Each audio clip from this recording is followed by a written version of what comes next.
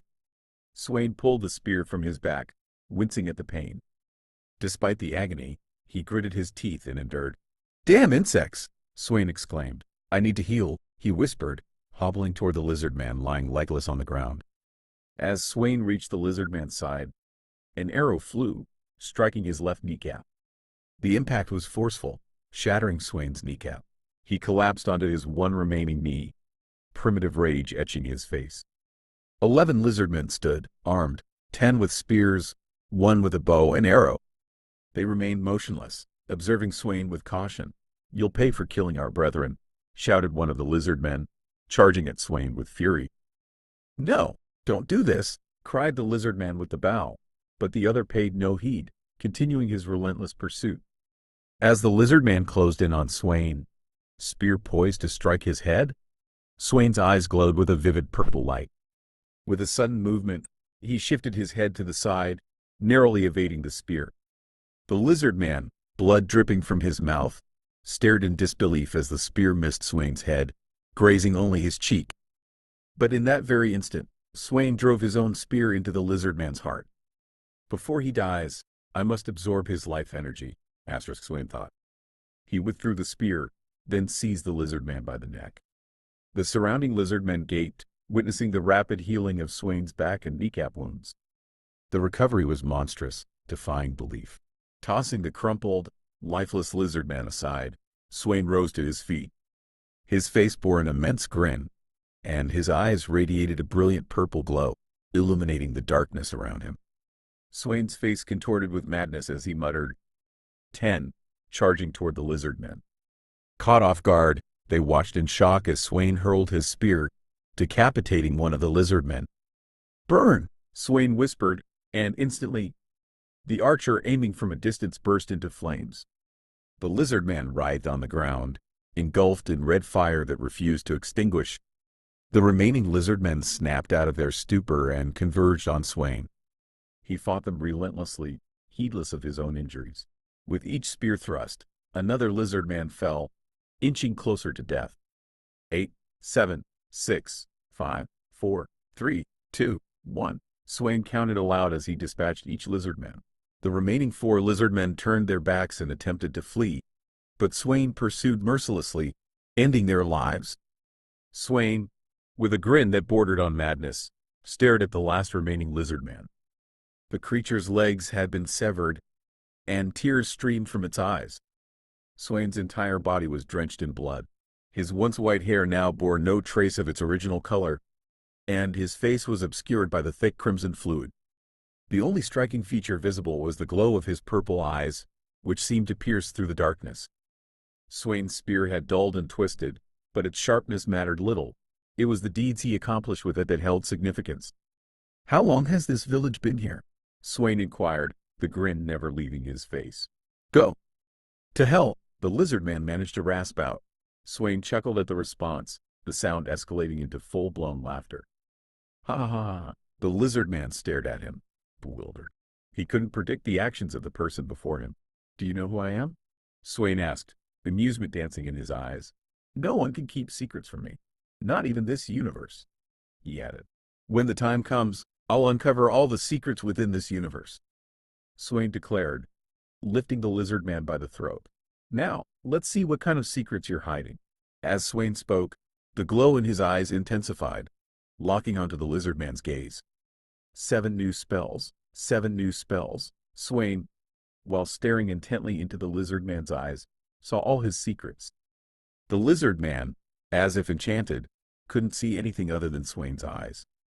The white glimmers in the depths of Swain's purple eyes drew circles that caressed the lizard man's mind, ensnaring him under Swain's influence. As Swain continued to gaze into the lizard man's eyes, 20 seconds swiftly passed. Satisfied that he had obtained the desired information, Swain released the lizard man's arm. The lizard man, still in shock, looked at Swain with bewilderment. He couldn't fully comprehend what had just happened, but he sensed that all his secrets had been laid bare. "What have you done to me?" The lizard man trembled, his voice barely audible. The events of moments ago were beyond belief, leaving him in a state of profound astonishment. "So you were trying to build a new empire," Swain said with a wry smile. "Apparently Roland didn't do his job well," he added. The ability he had just used showed him his opponent's secrets. Of course, this ability had some limitations. First of all, he could only see the secrets that his opponent hid from Swain, and secondly, this ability consumed most of the energy in his eyes. At the same time, this ability could be easily blocked by those with strong will or by those who were stronger than Swain. Swain had discovered this ability when he was still a child. He had tried this ability on a child of his own age and failed.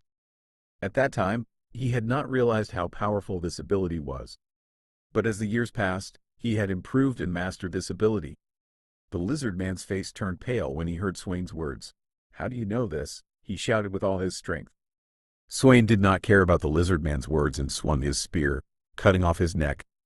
"This ability is more challenging than I thought," Swain said as he blinked his eyes. Using this ability was exhausting for him, but it was worth it. The lizard men were uniting to build an empire, and this was a great opportunity for Swain. If they want to build a strong empire, they definitely have lizard men who draw power from the dark dimension by their side, Swain thought aloud. Swain added, "I can't deal with them right now. I need to increase my demon energy and use new spells." A lizard man who could draw power from the dark dimension could fight head-to-head with an Asgardian who had divine energy of the 3rd level, and even defeat him if he was strong enough. Swain's demon energy was at the beginning of the 1st level, and he had very few spells to use. If he wanted to create more spells, he had to increase his demon energy, and to increase his demon energy, he had to kill hollows or lizard men. He had learned from the lizard man he had just killed that there were other lizard man villages nearby. The population of the nearby lizard man village was 50, and Swain's demon energy would increase greatly if he killed them. "I'll think about that later. I have more important things to do right now," he said, and looked at the lizard man corpses on the ground with a big smile on his face. He had not sucked the souls of most of the lizard men. Swain limped around all the lizard man corpses and sucked their souls. Swain's expression showed that he enjoyed this process immensely as he sucked the souls of the lizard men. Swain's demon energy grew as he sucked the souls. This feeling was incredible. Swain's demon energy had increased greatly when he sucked all the souls. "I have to go to the other lizard man village without wasting time," Swain said and started walking. He moved very slowly and carefully towards the village, trying not to encounter any hollows. This made his journey even longer. Swain tried to do many new spells during the journey, but he failed in almost all of them. When he used words to do magic, the resulting spell was very weak. So Swain used more demon energy to strengthen the spell, but this also drained his demon energy reserve quickly. Swain took breaks when he had no demon energy and waited for it to refill. The demon energy filled up over time, but this was very slow compared to sucking someone else's soul. Swain wanted to use his soul-sucking ability, but he needed a living being nearby for that. Swain had only been able to create 2 spells during his journey. Actually, this was a very good result, because Swain's demon energy was limited and he had to wait for it to refill every time. One of the spells he created was an attack. The other was a defense spell. So far, he had no other spells that he could use to deal high damage or defend himself. The 2 spells he created also consumed a lot of demon energy, but it was worth it. Indeed, Swain's goal in creating these spells was to add diversity to himself in terms of magic. The defense spell that Swain created had a very simple mechanism and he had no difficulty in creating this spell. Thanks to this spell, Swain could defend himself against the attacks directed at him by using his demon energy. Thus, he could attack his opponent while protecting himself. This spell would become one of Swain's most trusted spells in the future. This spell was a barrier spell. When Swain said the word required to use this spell, he could create a barrier of demon energy wherever he wanted. The barrier he created consumed more demon energy the farther it was from Swain. The downside of this spell was that the barrier he created was not very large. Actually, his goal when creating this spell was to make a barrier that covered his whole body. But the demon energy was not enough for that. For now, the barrier he created was circular and had a radius of 0.5 meter. Actually, he could enlarge or shrink this barrier, but doing that would also change the expenditure of demon energy.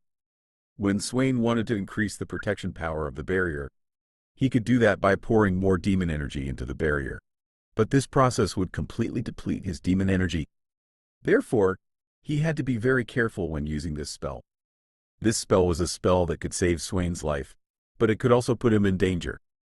Swain was not afraid of getting injured, because he could heal all his wounds easily by sucking the life energy of a lizard man. The real problem here was the attacks from a long distance.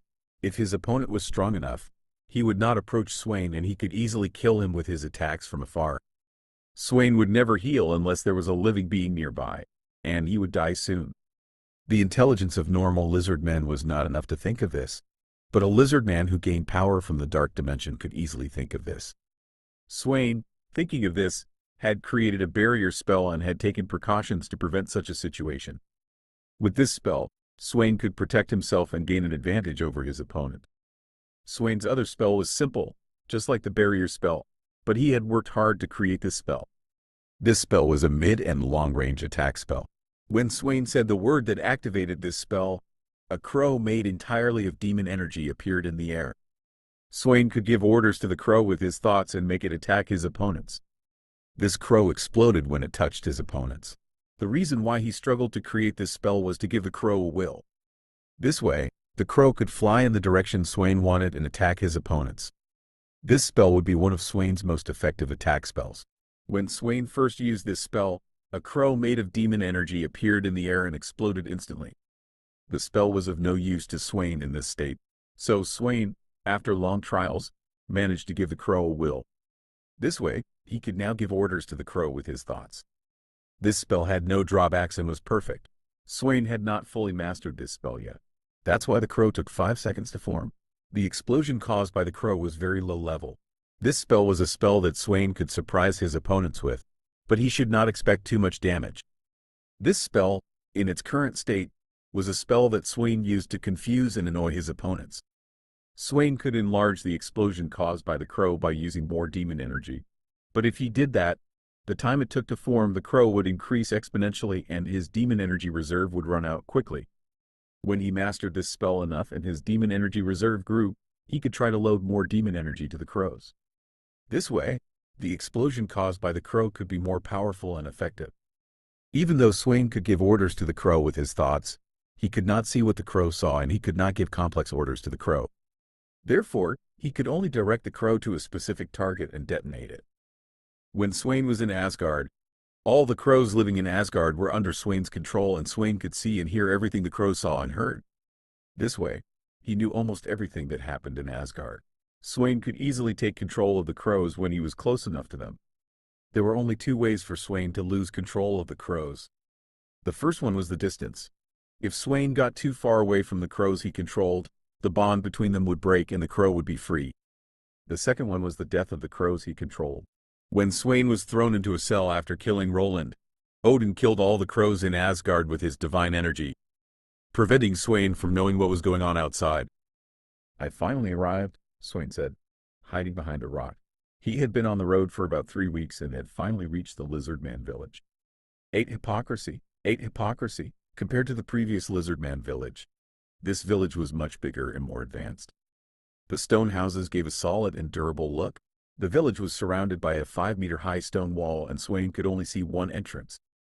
This was good news for Swain, because having a point where the Lizardmen entered and exited the village gave him a great advantage.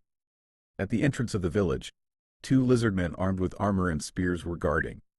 Their armor was made of leather, and it was obvious that they were not very durable.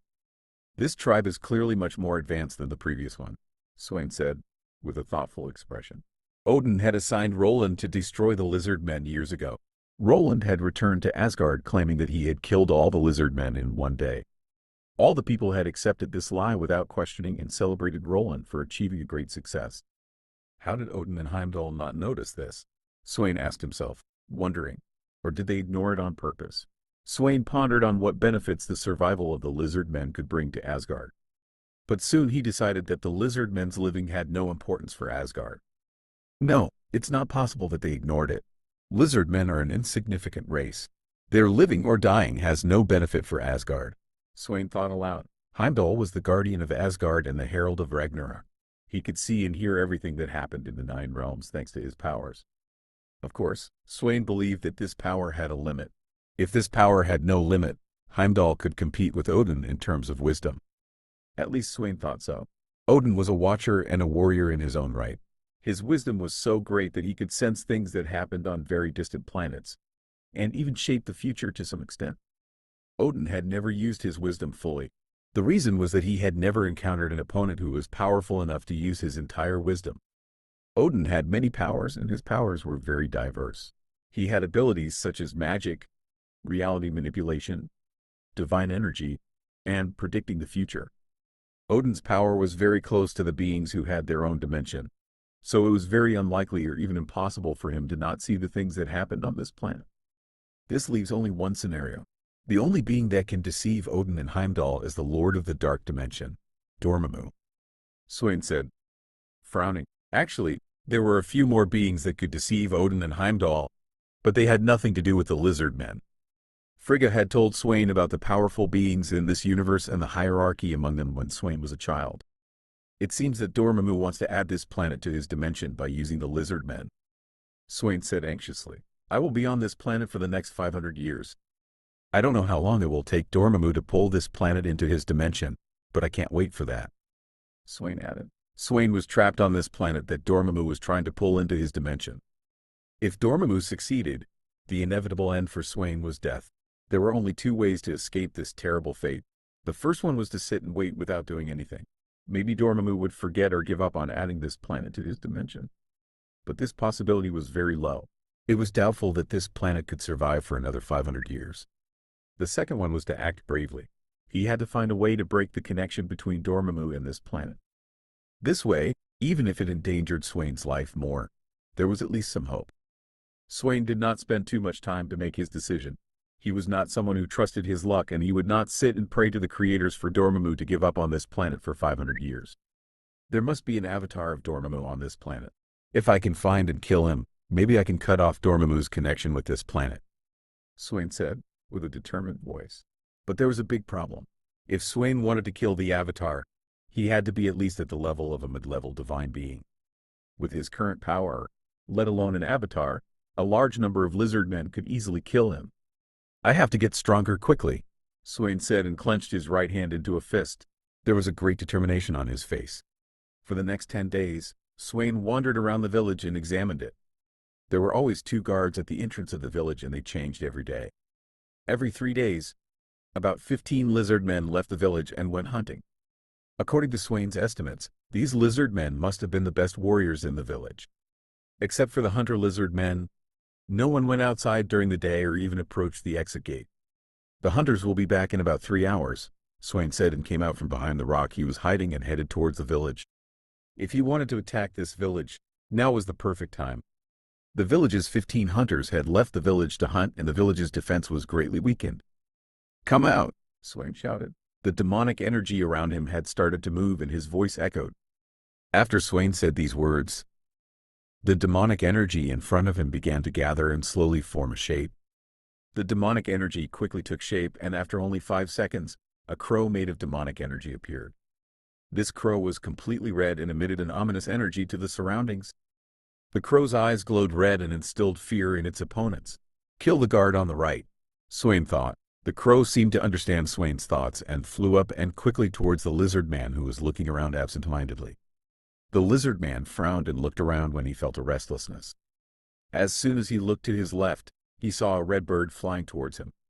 "What is the lizard man couldn't finish his words before the crow hit the lizard man's head and disappeared after a small demonic energy explosion. This explosion directly destroyed the lizard man's head and caused the other lizard man to be shaken. The lizard man lifted his head in astonishment and looked at the headless lizard man corpse in front of him. When he saw this corpse, he felt a great fear inside. He didn't even understand what had happened. But his friend was dead. "Don't worry, I'll send you to his side," said a voice from behind. The lizard man tried to turn around quickly when he heard these words, but a hand grabbed him by the neck and prevented him from turning around.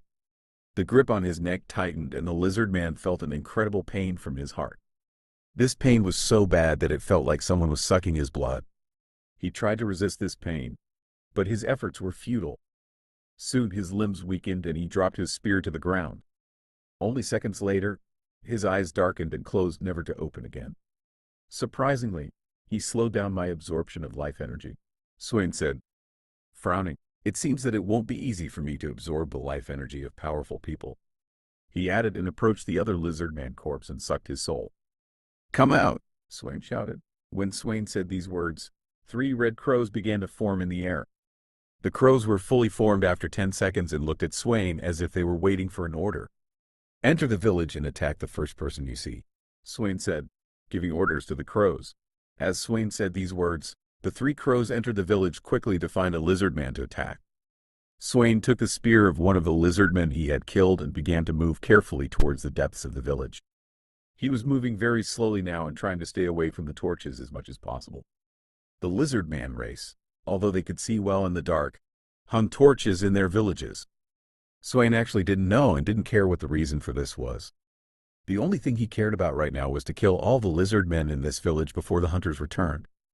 As soon as Swain entered the village, he heard consecutive explosion sounds from the depths of the village. "The crows have reached their targets. This explosion will distract the lizard men. I have to be quick." Swain whispered and started to look for lizard men by wandering quickly in the village. Only a few seconds later, he encountered a lizard man. This lizard man was female and was looking after her newborn cubs. Lizard men, like other races, mated and reproduced. When Swain saw the lizard man caring for her cubs, he felt a guilt in his heart involuntarily. Lizard men, although they were a bad race, the newborn cubs had no fault. Swain entered the house of the lizard man very quietly and with a frown. The female lizard man didn't notice Swain's entrance because she was too focused on her cubs. The lizard man felt an unbearable pain in her back while she was happily caring for her cubs. This pain spread to her whole body in a short time and blood started to come out of the lizard man's mouth. The lizard man tried to cover her mouth in astonishment, but the pain in her back was making her eyes darken. "Blame your ancestors for this," Swain said, with an emotionless voice, and stabbed the lizard man deeper, killing her. The cubs who saw this scene started to cry and ran to their dead mother, trying to wake her up. Swain couldn't help but feel moved when he saw this scene. "Life is very cruel," he whispered and bent down to touch the lizard man's corpse. "Especially for the weak," he added, and sucked the lizard man's soul without caring about the cubs. The lizard man's soul replenished Swain's energy reserves. Swain got up, gave a last look at the cubs, and walked out of the house. Swain had a conflict in his mind. One side was blaming himself, the other side was thinking that it was his right. In fact, the conflict in Swain's mind lasted only 2 seconds. It doesn't mean that they are innocent now. They will be the same in the future. They have evil in their genes. Swain thought. The ancestors of the lizard men had made an irreversible deal long ago. If the lizard men were to blame someone, they had to admit that their ancestors were guilty. Swain felt a relief in his body after he got rid of the dilemma in his mind. He looked ahead with a frown and a great confidence. Burn! When Swain shouted this, all the houses around him, including the one he had just left, were covered with red flames and started to burn. The red flames spread to the whole village in a short time, causing a great panic and chaos. Swain watched this scene from the shadows and decided that it was the right time to attack. 9 strong competitor, 9 strong competitor. Where did these flames come from? Shouted a lizard man in panic. Lizard men did not come to the surface unless they had to. That's why they never saw a naturally occurring flame in their lives. The flames they saw were the ones they used to make torches. They obtained these torches from the blood of the worms they hunted. This blood was a highly flammable substance and a small spark was enough to ignite it. The lizard men looked at the red flames in front of them in astonishment. They did not know what to do because they had never seen such a flame in their lives. The lizard men could not extinguish the red flames no matter how hard they tried. The flames burned and spread as if nothing could stop them. What kind of flames are these? Whispered a lizard man in awe. They had tried every way to put out the flames, but their efforts were in vain. They had even spent a large part of their limited water reserves to extinguish these flames. The waters flowed away as if the flames were not there when they came into contact with the red flames. The lizard men were so panicked and focused on putting out the fire that they did not notice that their numbers were rapidly decreasing. It was as if a hunter was hunting the lizard men who strayed from the herd. The prey that strayed from the herd died without any reaction. A lizard man took his attention away from the red flames in front of him and looked around absent-mindedly. After looking around, the lizard man felt that something was wrong. He examined his surroundings more carefully and finally realized what made him feel wrong. When the lizard man realized this, sweat drops appeared on his forehead. The reason for this was not the high temperature caused by the red flames. The reason was pure fear. There was a being in the shadows and it was hunting them without anyone noticing. Everyone be alert. Someone is hunting us, shouted the lizard man. The other lizard men who heard these words looked around, taking their attention away from the red flames. When they did this, they felt a great shock and fear. There were 30 lizard men here just 2 hours ago, and now there were only 15 lizard men. Their numbers had halved in just 2 hours, and it was so quiet that no one noticed it during this time. A lizard man broke free from his fear and shouted, "Be careful and stay together." The lizard men approached each other in fear and stood together, leaning their backs against each other. The lizard men standing in the middle felt safe, but the lizard men outside felt like prey. It was as if one of the shadows was watching them and would attack them soon. In fact, the lizard men's feelings were not wrong. Swain was watching the lizard men from a dark corner. He couldn't help but chuckle when he saw the lizard men get scared and gather together. "Nice strategy," said Swain with a chuckle. "But it's meaningless against me. In fact, it gives me an advantage," he added. The lizard men's intelligence was not good enough. That's why the crowd they formed was very unstable and they were too close to each other. The lizard men being so close to each other gave Swain a great advantage. "Go! Attack the middle as much as possible." When Swain said these words, 3 crows made of demonic energy on his shoulders flew up and quickly flew towards the lizard men. The lizard men were still together and looked around with fear and anxiety. "I think we scared him by staying together," said a lizard man proudly. But as soon as the lizard man said these words, 3 red crows dived into them and exploded. All 3 crows dived into the middle of the 15 people and caused as much damage as possible. 5 lizard men died instantly and 1 was seriously injured by the simultaneous explosion of the 3 crows. The explosion surprised and shook the lizard men around. Swain took advantage of the lizard men's shock and charged at them and swung his spear with all his strength before they could recover from the shock. The spear moved fast and instantly tore off a lizard man's head. Swain turned with the spear and made another attack without losing the spear's momentum. The momentum of this attack was much higher than the previous one and it split a lizard man's chest in half without any difficulty. Swain continued to spin his spear around, applying the same technique, and turning his whole body with the spear if necessary. With each spin of his spear, The spear's momentum increased exponentially, and in proportion to this, the spear's attack power increased greatly. The weak and scared lizard men died with a single blow of the spear before they could even retaliate. As Swain killed one, the fear on the lizard men's faces grew even more. It was quite ironic that the lizard men, who were known for their pride and arrogance, fell into this state. Swain's spear descended on the lizard men like a doom. When only one lizard man was left, Swain had to stop the momentum of his spear. The reason for this was the spear in his hand.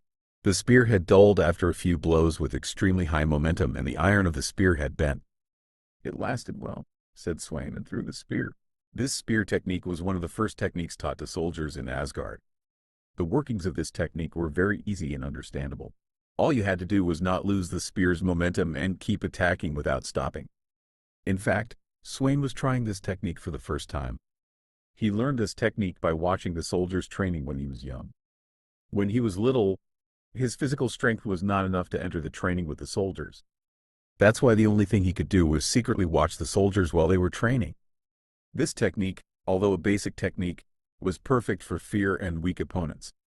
If the lizard men were not so scared or were as strong as Swain, they could easily stop this technique.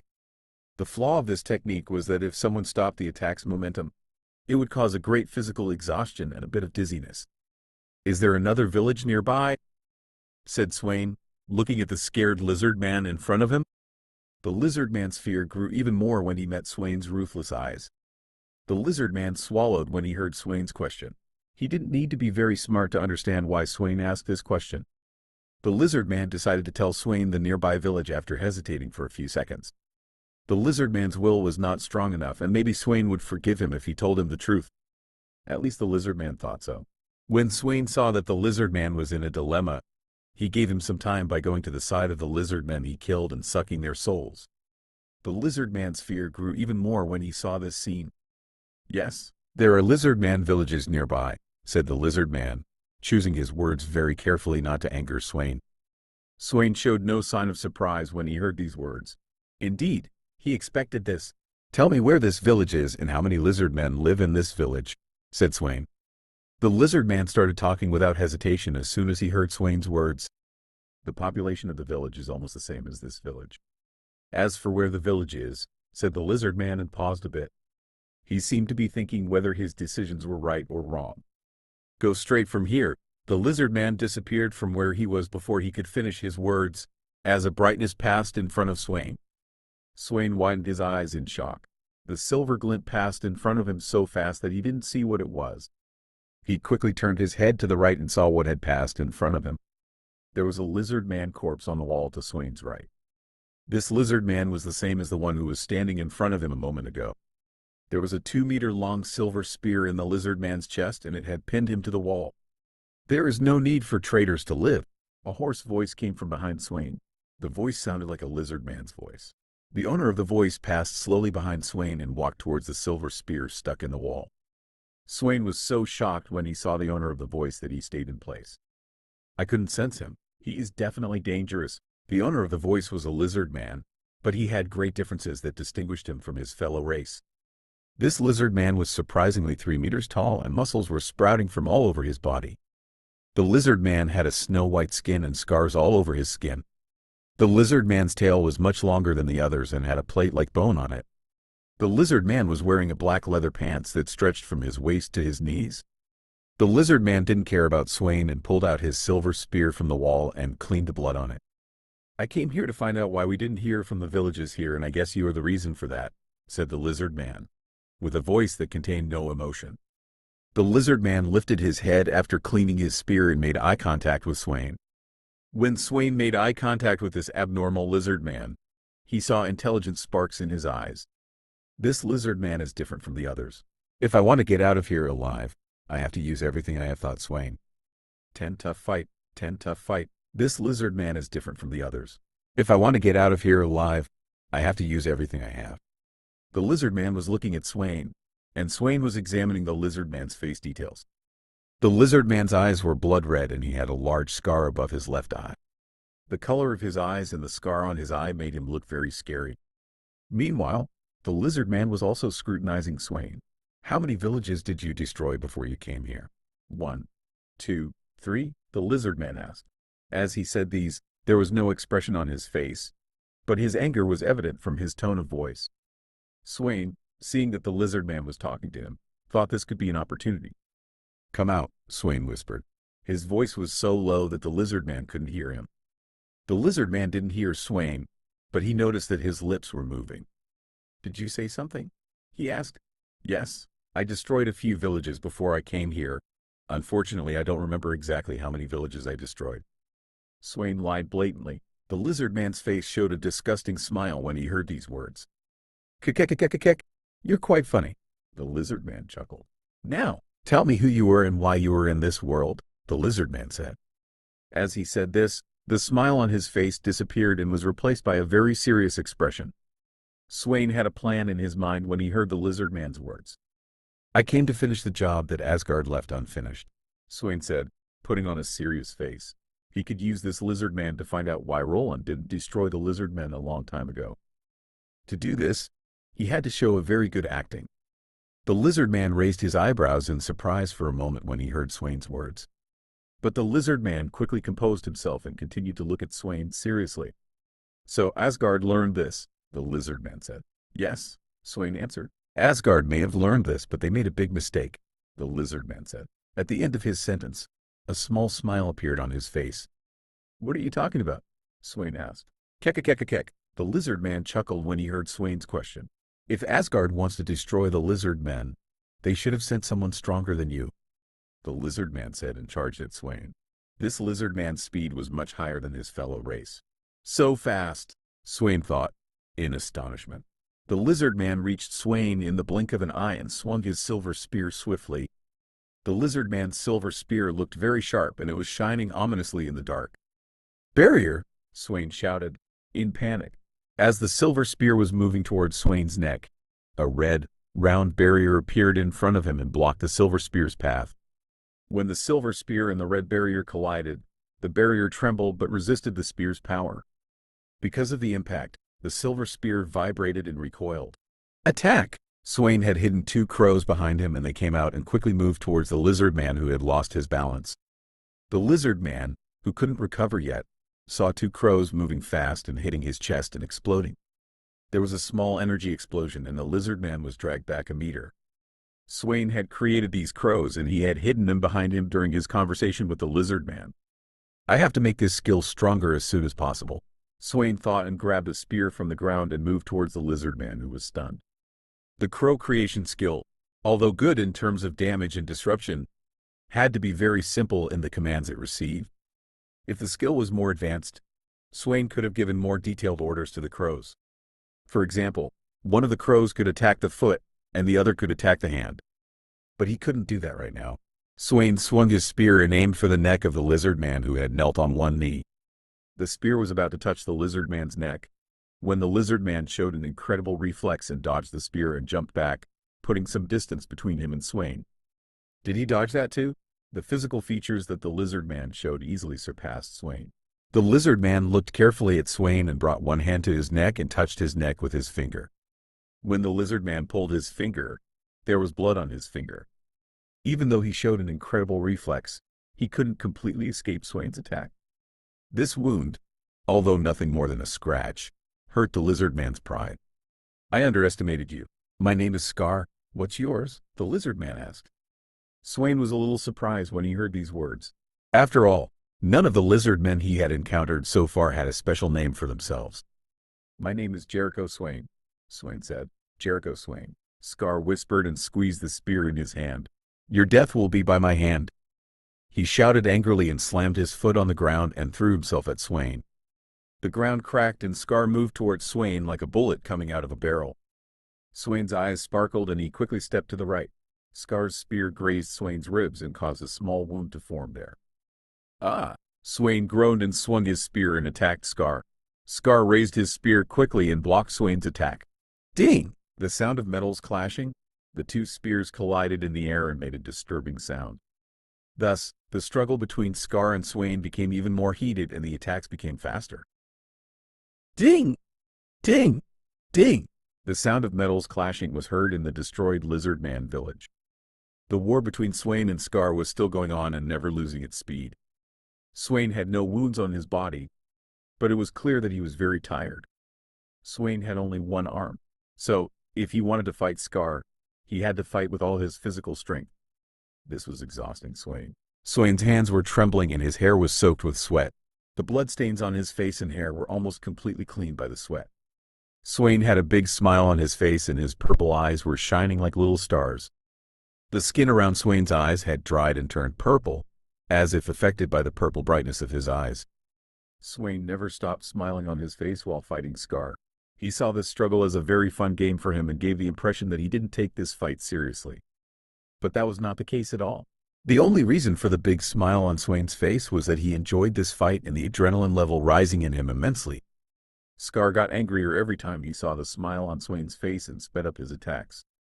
The surprising thing was that even though Scar's physical features were superior, wounds were forming on his body, albeit small. But there was something Swain didn't notice. It was a bit of cunning and calculation hidden in the depths of Scar's eyes.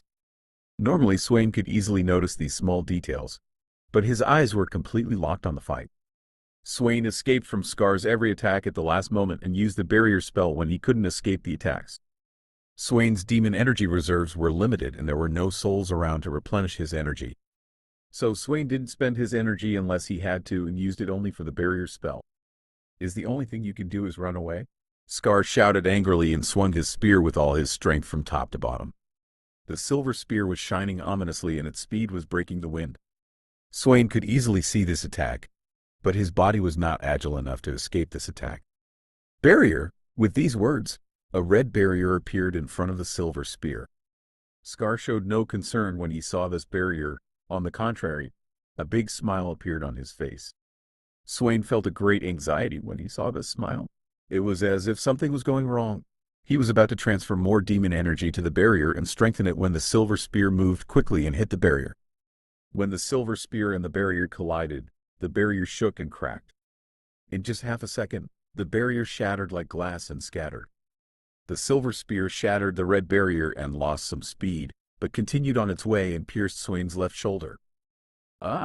11 Death's Hand. 11 Death's Hand. When the silver spear pierced Swain's shoulder, Swain writhed in pain. The spear had gone deep and if Swain's barrier hadn't slowed down the spear, it could have split Swain in two. Swain knelt on one knee and looked at Scar with a forced smile on his face. "You tricked me," Swain said, keeping his smile. "I did. Yes, but I must say you reacted very well. If you hadn't strengthened your barrier at the last moment, my spear would have cut you in half," Scar said. The serious expression on his face had completely disappeared and was replaced by a smug and arrogant smile.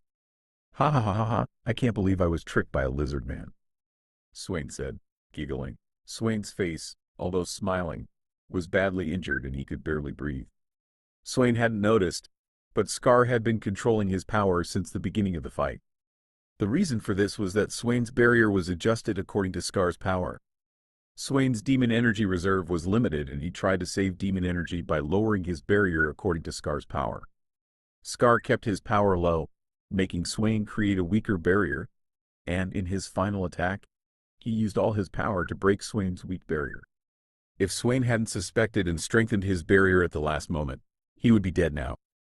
In short, Swain had been tricked by Scar from the start of the fight. "How did I fall for this?" Swain asked himself, seriously. Although he had a smile on his face, he was thinking of how to get out of this situation. There was actually a way, but Swain didn't want to use it. "If I use it, I have a very high chance of dying," Swain thought, anxiously. "If I don't use it, I will definitely die," Swain thought, desperately. Scar smiled when he saw that Swain wasn't talking and was looking at him absent-mindedly. "What's wrong, Asgardian? Is your life flashing before your eyes?" Scar said, mockingly. His words were dripping with smugness and arrogance. "Your mistake was to think of me as the other lizard men. I'm different from them. I'm powerful," Scar said, proudly. As he said these words, the smile on his face made Scar look like a madman.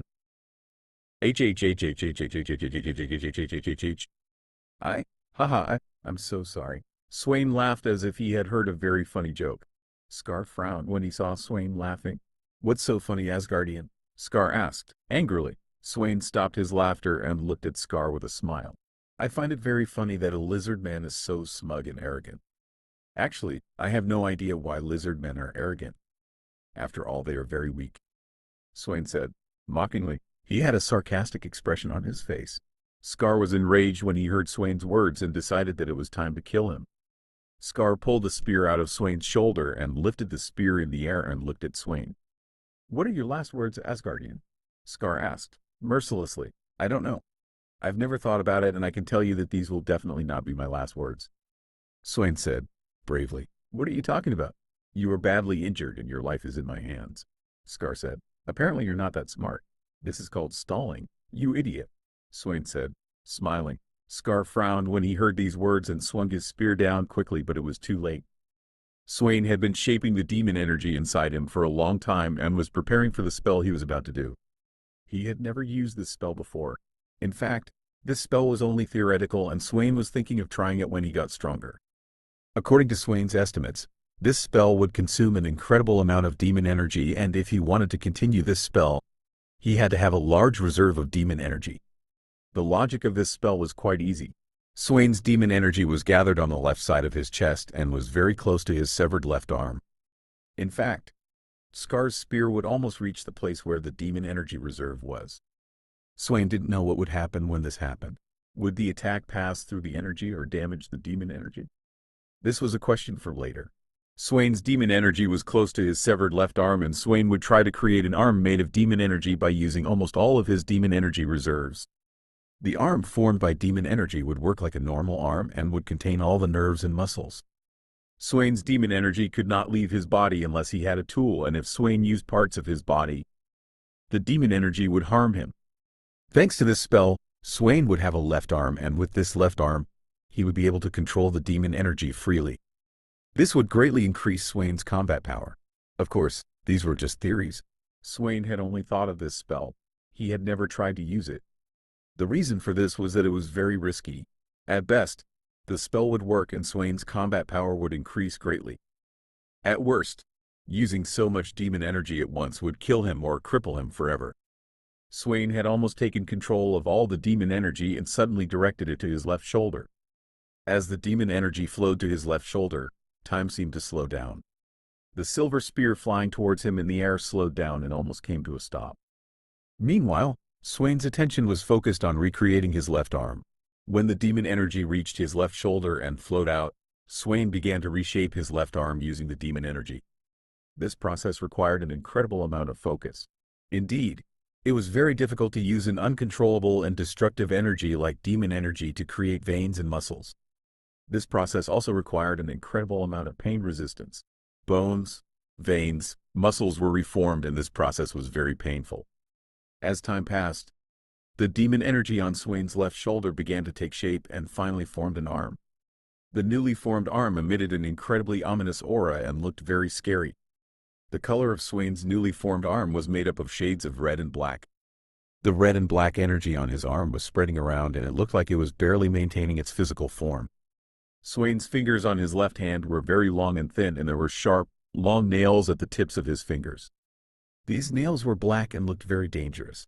"You're wasting your time. You will die by my hands today," Scar shouted. Swain felt that most of his demon energy reserve had disappeared when his left arm was fully formed. As long as his left arm existed, he would continue to consume demon energy. "I have to be quick. Death Hand consumes too much demon energy, and I have to kill Scar before the reserves run out," Swain thought. He had named this spell Death Hand. When Swain lifted his left hand in the air, a barrier appeared in front of Scar's thrown silver spear. When the barrier and the silver spear collided, the barrier shook but managed to suppress the power of the spear. "How?" Scar asked in astonishment. Swain had to speak to cast spells throughout their fight, but now he had cast a spell without speaking. Swain did not answer this question and swung his left hand quickly, creating a large claw mark on Scar's chest. "Aggggghhhh." Scar moaned in pain. Swain's nails had cut his skin like a razor when they touched his flesh. Also, Scar felt like his power was being drained. Did I just suck his life energy?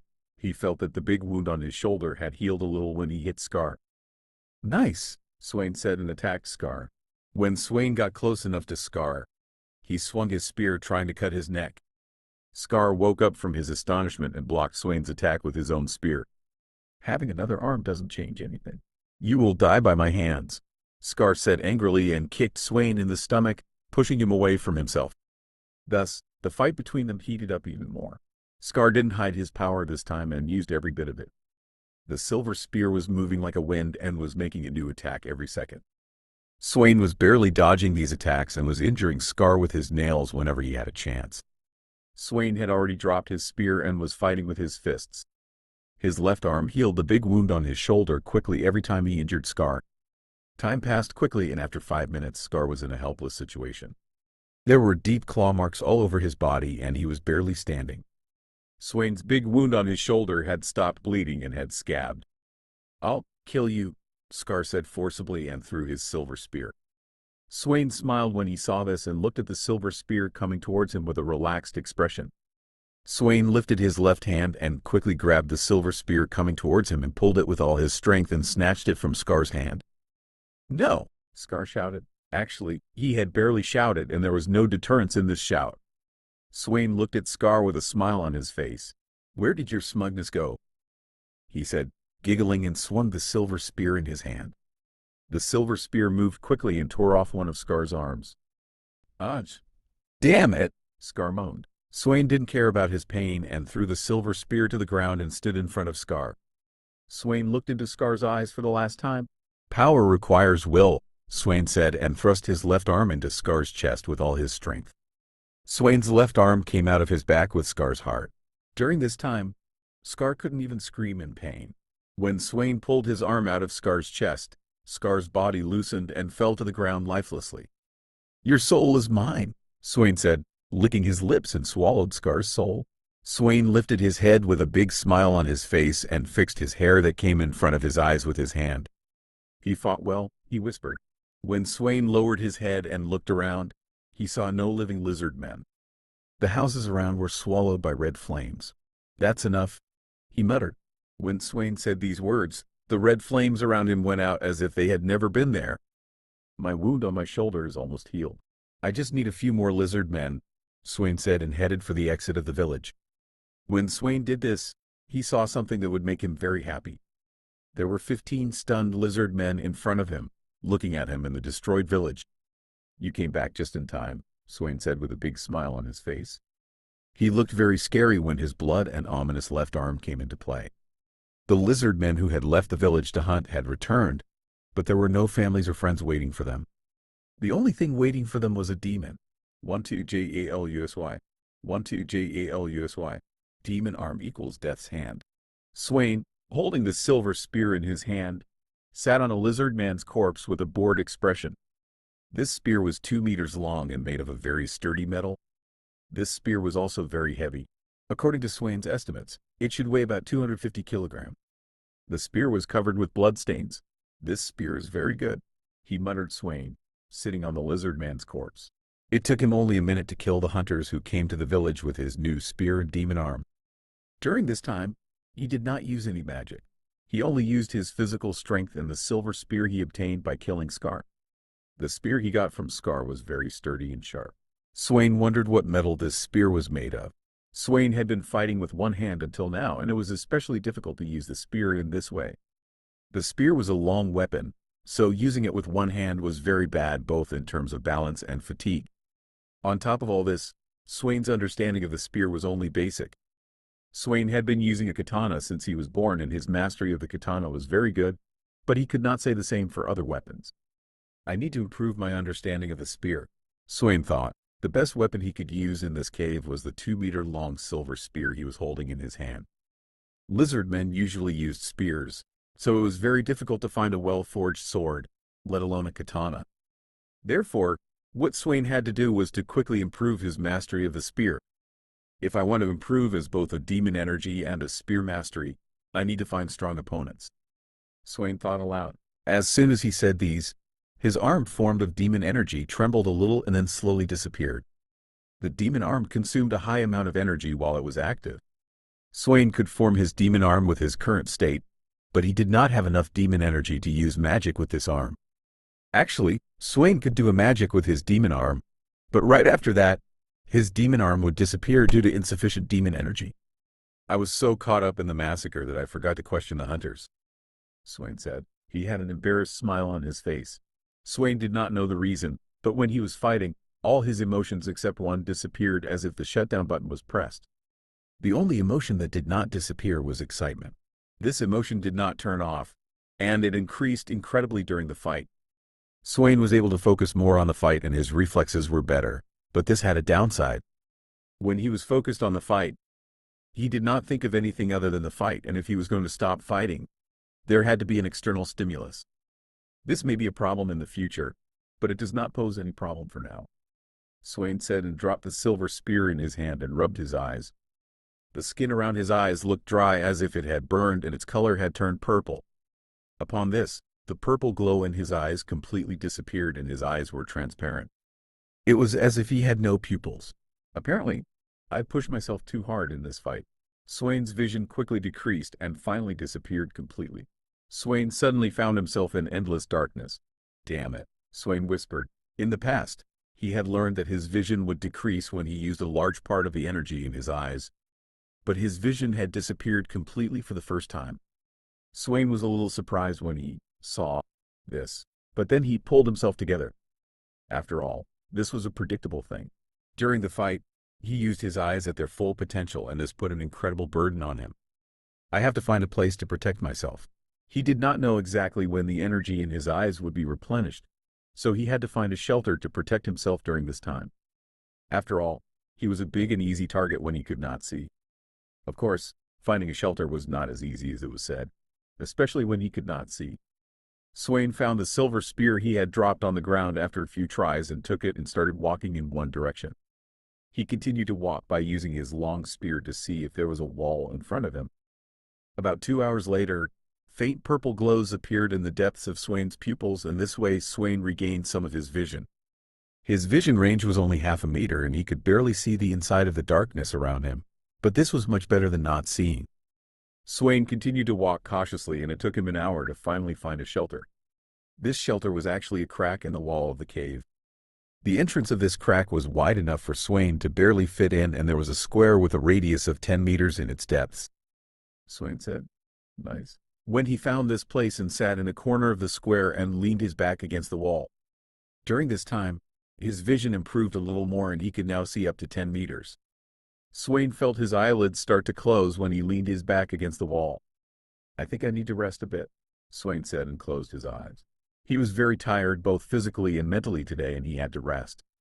His body, although much stronger than normal humans, had a limit for Swain. Swain fell into a deep sleep just a minute after closing his eyes. Swain could not believe what he saw when he opened his eyes. "Apparently, I'm dreaming again," Swain said, with annoyance. The reason he was so surprised by the scene he saw was that he was in Asgard now. He was standing on Asgard's rainbow bridge and looking at the big palace in front of him. Actually, the reason he realized that this was a dream so quickly was the atmosphere of Asgard. Normally, Asgard's atmosphere is very cheerful and golden buildings spread brightness around. But it was not like that now. The Asgard Swain looked at did not look like the Asgard he was born in. Asgard's atmosphere was very ominous and quiet. In the sky, where the sun should be, there was a big moon. This moon was shining and making Asgard a little bright. But this brightness did not look like the brightness created by the sun. This brightness looked much more ominous. Asgard's buildings were made of a stone that was a mixture of black and green and they looked very scary when combined with the atmosphere. "What is this feeling?" Swain narrowed his eyes and looked at the big castle in the center of Asgard. He did not know why, but he felt something pulling him inside the castle. Swain hesitated for a few seconds and then said, "After all, I'm in a dream. I can't die," and moved towards the big castle. The structure of this place was exactly the same as the Asgard Swain knew, so Swain approached the castle without any trouble. There is no one around. The streets of Asgard, which should be crowded and cheerful, were empty and there was a smell of death in the air that bothered Swain. This smell was so intense that it caused black smoke to fly in the air. Swain tried to ignore this smell and smoke and increased his speed and finally reached the entrance of the big castle. He entered the big entrance door of the castle without hesitation and passed through the very quiet corridors and finally reached the throne room. Swain was so shocked when he reached the throne room that his eyes almost popped out of their sockets. There was a figure sitting on the throne in front of him.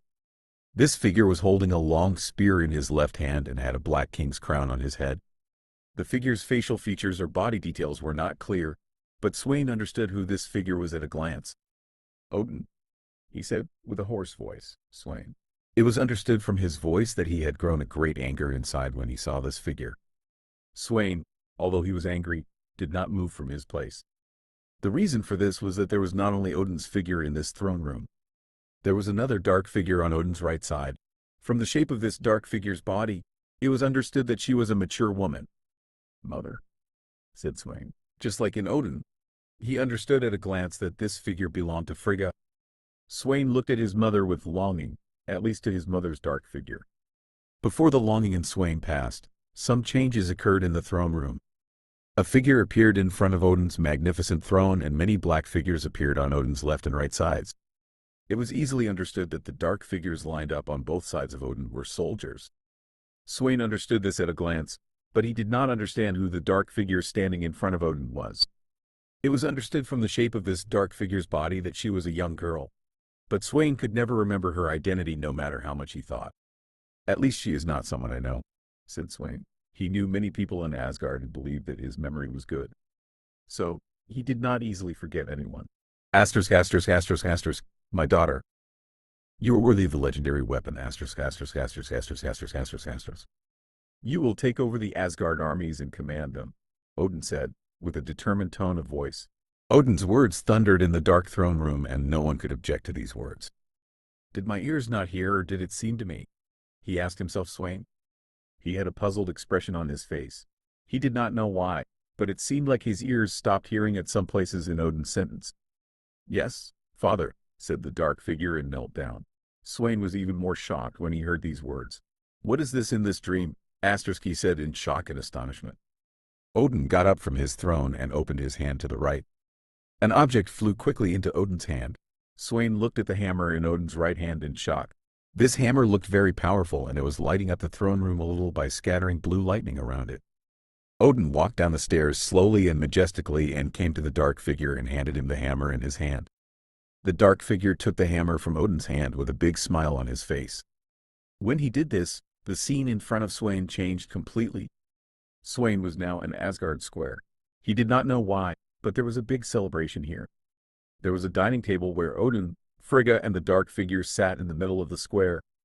There were wine bottles in the hands of the Asgardians at this dining table and around, and there were some people playing music around. As the Asgardians danced and drank wine, Odin got up from the table and shouted with all his might. "I'm sure everyone knows, but the purpose of this celebration is my daughter's great success in war," Odin said. It was clear from his tone of voice and the cheerful smile on his face how happy he was right now. Swain could not help but laugh and giggle when he saw Odin like this. He had lived in Asgard for years and had never seen Odin smile once. "My daughter killed many soldiers by herself and brought a great victory to the Asgard army," Odin shouted, happily. When Odin's words were over, the crowd started dancing and having fun again, and the musicians started playing music. It was clearly seen that the Asgard people and Swain's family looked very happy. Odin's face was a little red because he drank so much wine. Actually, Swain did not see Odin's face. He only saw that the dark figure's face was a little red. There was a big smile on the face of the dark figure and the person who was the reason for this celebration, just like Odin's. This was understandable. After all, he had won a great victory and there was a big celebration for him. At the same time, from Odin's speech, it was understood that this dark figure was his daughter and Swain's sister. The last person left at the table was Frigga. Frigga looked at her daughter with a warm smile on her face. Her smile was not as big and cheerful as Odin's. Instead, Frigga's smile was small, but it was understood that there was an incredible amount of happiness and pride in this smile. When Swain saw this scene, the smile on his face dropped and he frowned. He did not know why, but when he looked at this scene, his anger grew even more. Especially when he looked at the proud smile on Frigga's face. Swain did not understand why this was. He was in a dream right now, and it was not normal for him to be so emotional. When he looked at Odin's daughter, his feeling increased even more. "What is this feeling?" Swain whispered. This feeling, whatever it was, increased as he continued to watch the scene. "Jealousy?" This voice seemed to answer Swain's question. This voice echoed throughout Asgard and shook Swain's soul. Swain could not understand what was happening and who the voice belonged to before the voice spoke again. How interesting a feeling. When these words were over, the celebration in front of Swain froze as if time had stopped. Swain could not get over his shock before all the dark figures in front of him turned to dust as if the sands of time had touched them and flew away with the wind. Only 2 seconds later, only Swain was left in the big square. Swain could not believe what he saw and heard. He knew this was a dream, but he could not help but panic. "I have to calm down. This is a normal dream," Swain said and tried to calm himself down, but he was not very successful. When he recovered enough, he lifted his head to look at the dark sky to understand who the voice belonged to. When he looked at the sky, he clearly saw who these words belonged to. This being was incredibly large and had a dark figure. The being's big purple eyes were looking carefully at Swain. This being's black figure was merged with the dark space and looked very beautiful. But there was also a great amount of majesty in this beauty. This dark being was spreading an ominous aura around it. In fact, the black atmosphere that covered Asgard was nothing but this being's aura. Swain was not seeing this dark being for the first time. This being was the same as the one he saw in his previous dream. In his previous dream, when he made eye contact with this being, he woke up directly. But now, for some reason, he did not wake up even though he made eye contact with this being. This is definitely not a normal dream. Swain shouted and tried to wake up by slapping himself, but no matter how hard he tried, he never woke up. "Jericho Swain, when the time comes, you will understand what all this is related to," said the dark being. These words were the last words Swain heard. Swain opened his eyes and quickly got up from where he was sitting. After seeing the dream he just saw, his body was sweating incredibly, just like the previous one. "May our great fathers help me," Swain said and put his hand on his heart and tried to calm down. 13 Fighting Hollows. 13 Fighting Hollows. It has been exactly 10 years since Swain had that terrible nightmare. Swain, during this time, tried to get stronger and stronger. Of course, he had to kill someone to get stronger. His first and ultimate goal was the lizard men. He slaughtered every lizard man village he found around and quickly moved away from that area. The reason for this was his fight with Scar. As far as he understood, every village paid taxes to the Empire at certain intervals. This tax was not any currency, instead the Empire took water from the villages. In this incredibly large cave, water resources were very limited and the Empire could not monopolize them all. Because of this, instead of trying to monopolize the water resources, they made agreements with the villages and took some water from them every week. The amount of water the Empire took every week varied according to the population of the villages. The Empire provided protection to the villages in exchange for water, but they were not successful in this. At least after Swain appeared. Swain, since he came to this world, destroyed countless villages and killed lizard men. The Empire reacted to this in a short time and assigned elite guards to the villages. In addition, there was a group of powerful lizard men who followed Swain's trail and tried to kill him. First of all, let's talk about the elite guards assigned to the villages. These guards, they all had their own special names and their powers were on the same level as Scar, and some of them were even stronger than Scar. Of course, this was not a problem for Swain. After all, he had mastered the Death Hand spell and his demon energy reserves had grown a lot. Based on demon energy, he was now equal to a second-level divine being. Although his energy level was the same as a second-level divine being, Swain's power and destructiveness were far above a second-level being. The real problem here was the lizard man group behind him. The group, although only 10 people, was a big threat to Swain. Swain had to engage in a clash with this group once and he barely managed to escape from this clash with heavy wounds. All members of the group drew power from the dark dimension, strengthened their weapons and increased their physical strength. The power of each member of the group was equal to a third-level divine being. In fact, in a one-on-one fight, Swain could easily kill the members of the group, but the group was very coordinated and experienced. They never left their friends alone and entered the clashes with an incredible harmony. That's why Swain stopped trying to kill them and tried to avoid them as much as possible. Swain, because of the group chasing him, rarely raided the villages, which greatly reduced the speed of his demon energy rising. "If I want to get stronger quickly, I have to hunt hollows," Swain said, with a thoughtful expression on his face. Right now, he was sitting on a rock in a dark corner. In his hand, he had a silver spear that was 2 meters long. Ever since he came to this world, he had avoided hollows, The reason was that hollows were a dangerous and unknown threat. The hollow threat had not emerged for 50 years, and this meant that the knowledge about them was quite insufficient. That's why Swain, instead of going to the depths of the cave, had chosen to go along the edges. But today, he would change that. Swain's goal was to get stronger quickly, and right now, killing hollows was less risky than killing lizard men. On top of that, hollows were richer in terms of soul. Thus, Swain got up from the rock he was sitting on and started to descend into the depths of the cave. All his attention was on his surroundings, against a possible danger. It didn't take long for Swain to find a hollow. In fact, the hollow had found Swain. As Swain walked in the cave, a hollow that looked like a bat flew and attacked Swain. Swain reacted at the last moment and raised his silver spear, blocking the hollow's razor-like claws. Ding! The claw and the silver spear collided in the air. Sparks and a disturbing sound came out. Burn! Swain pulled his spear and put some distance between him and the hollow, whispering this word. As soon as this word left Swain's mouth, the hollow was surrounded by red flames and started to burn. Roar! The bat roared in pain and, ignoring the red flames on it, rushed towards Swain. You're coming to your death! Swain saw the hollow flying towards him and jumped and lifted his spear in the air, swinging it with all his strength. The spear hit the hollow's shoulder and, without any difficulty, created a large gash. R-O-A-R-R! The hollow roared in pain and fell to the ground. Swain landed on the ground with a big smile on his face and took a deep breath. That was pretty easy, Swain said. At first, he thought that this fight would challenge him a bit, but apparently, he was worrying too much.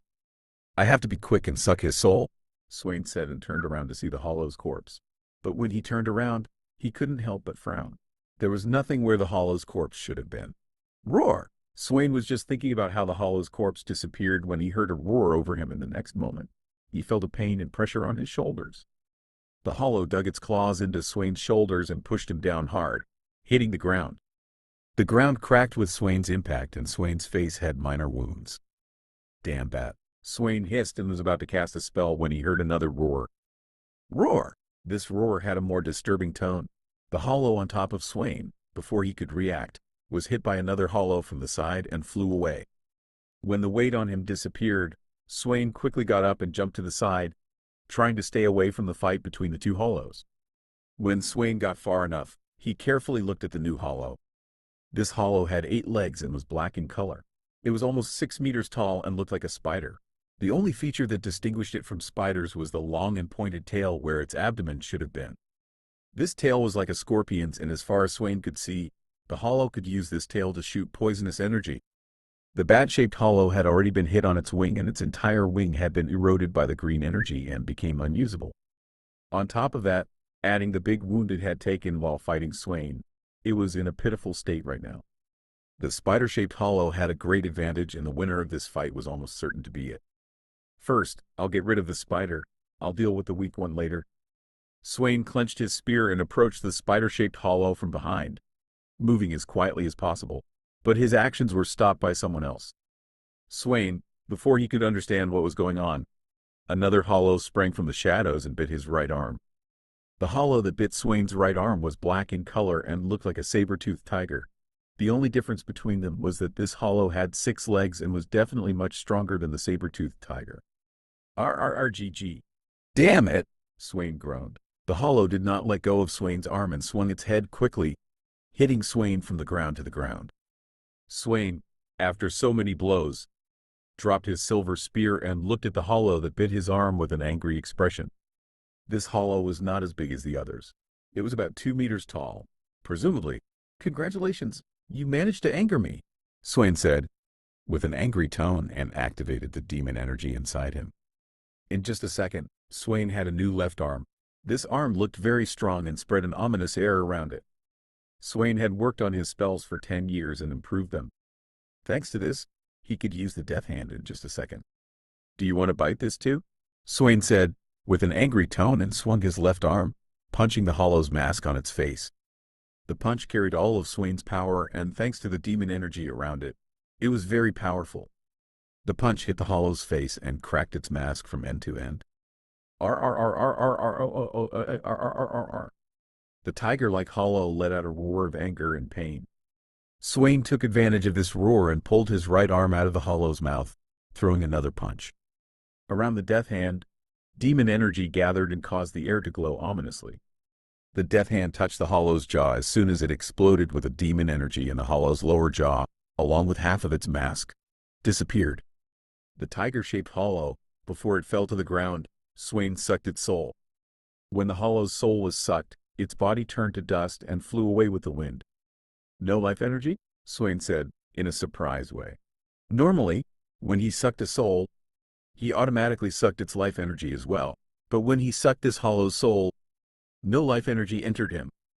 Roar! Swain's thoughts were interrupted by a roar of pain. "I'll think about this later. First I'll deal with these," he said, and turned around, looking at the fight between the two hollows. The bat-like hollow was already on its deathbed and lay on the ground with severe injuries. The spider-shaped hollow had lost one of its legs, but had no other wounds. Swain was not surprised when he saw this scene. He was expecting it. He raised his left arm and pointed his hand at the spider-shaped hollow. Around his arm, demon energy began to accumulate, and just as the spider-shaped hollow was about to turn around, a red energy beam came out of Swain's hand and made a fist-sized hole in the hollow's neck and mask. The spider-shaped hollow collapsed and lay next to the other hollow. Swain pointed his left hand at them, made a fist, and pulled it towards him. Around the bat-like hollow and the spider-like hollow, an ominous-looking red energy formed and held them, pulling them towards Swain. Swain looked at the two hollow corpses in front of him and touched them, sucking both of their souls. "It seems that my guesses were right.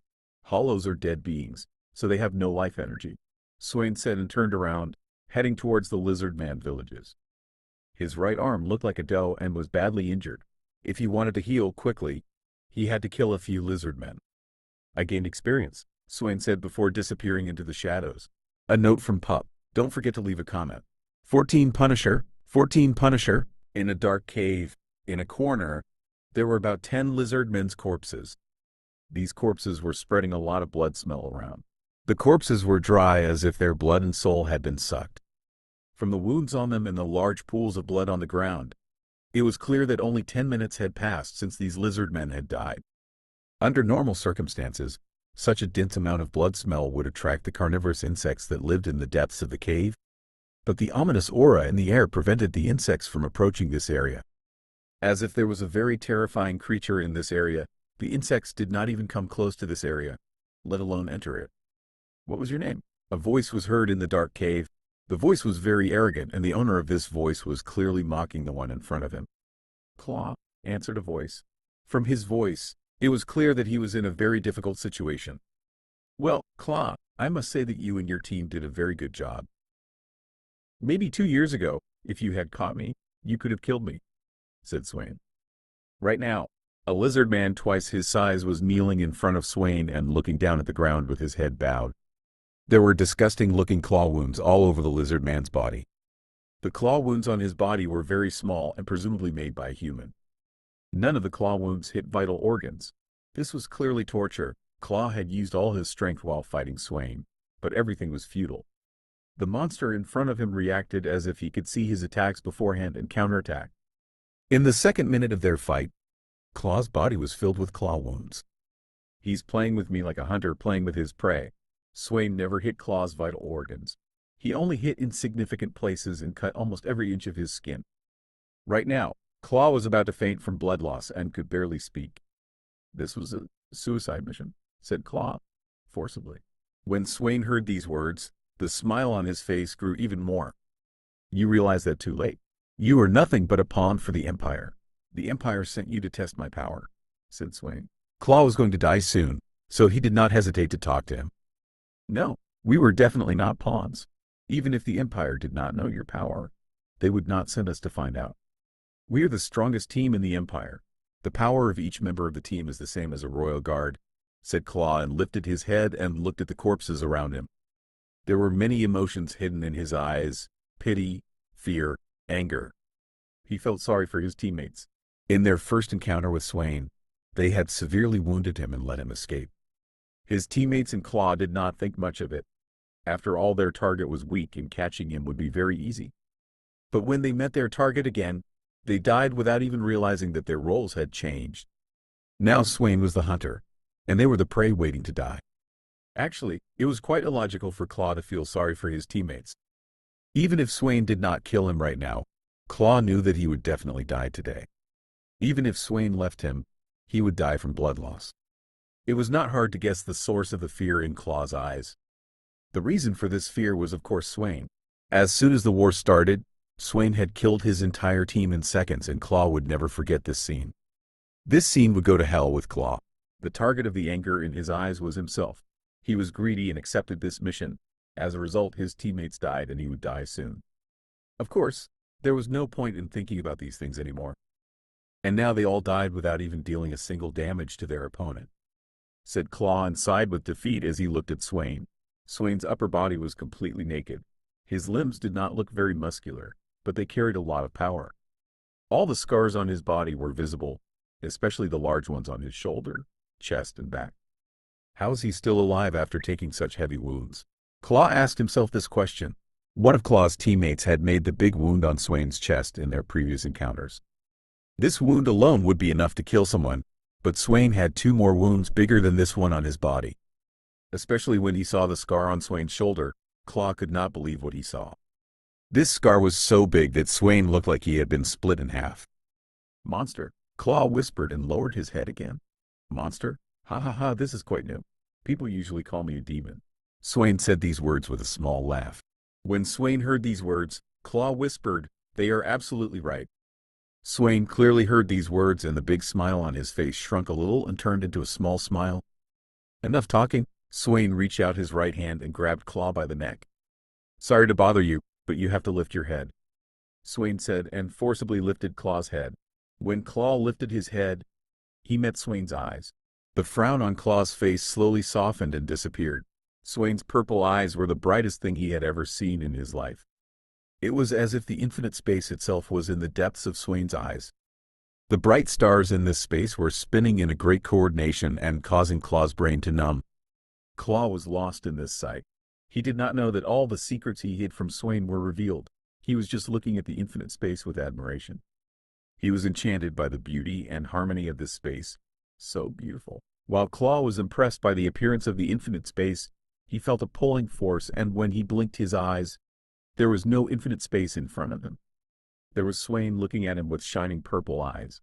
See you. When Claw heard these words, he felt his blood drain and the power in his body quickly fade. Then his consciousness was lost in the endless darkness. Swain left the area without wasting any time after sucking Claw's soul. He had learned many new things from Claw's words and secrets. First of all, Swain could easily destroy a lizard man kingdom with his current power. In fact, he had already done that. He just did not know that the big city he destroyed was a kingdom. He was so immersed in the massacre he created while destroying the kingdom that he did not leave anyone alive to question. It was a miracle that he could stop himself before killing Claw. 3 kingdoms and an empire that are very close to each other. I destroyed 1 kingdom, which means there are 3 big cities left that I will destroy, Swain said as he walked in the dark cave. He had been in this cave for a long time and could now find his way easily. I have to destroy them all and find Dormammu's avatar without wasting time. I don't know how much time I have left, Swain added with a serious expression on his face. The lizard man cities were surprisingly large and well positioned. Most of the houses were made by digging inside the walls, and there was a large wall surrounding the city. This wall almost reached the ceiling of the cave, and there were many lizard men using arrows on the wall. Most of the lizard men in the big city were happy and spending time with their families. But the guards and soldiers on duty were not that cheerful. The reason was that they had received news that a city had been destroyed 2 days ago. The person who destroyed the big city was an Asgardian nicknamed Bloodsucker. This Asgardian brought death wherever he went and left no one behind. At least in the villages. The populations of the kingdoms reached 50,000, so there were normally lizard men who escaped from the massacre. The lizard men who survived the massacre went to the nearest kingdom in a hurry and told what had happened. The most sad thing was that the lizard men who escaped from that massacre were killed by the king of this city. The king decided not to announce this news to avoid alarming the civilians, so he had to kill the lizard men who escaped from the massacre. The reason was very simple. The lizard men who escaped from the massacre were in a great shock and fear, so it was very normal for them to slip something out of their mouths. Actually, the king could imprison them or keep them in a safe house until their shock passed, but that would be very troublesome. Why bother with them when he could kill them and get rid of them cleanly? That's how low and hypocritical the lizard men were. They would protect their own kind as if they cared very much when the time came, and they would kill their own kind as if they were a piece of trash when the time came. But there was a truth called karma. A person would be punished if he did too many bad things. At least Swain believed that, and he was sure of one thing.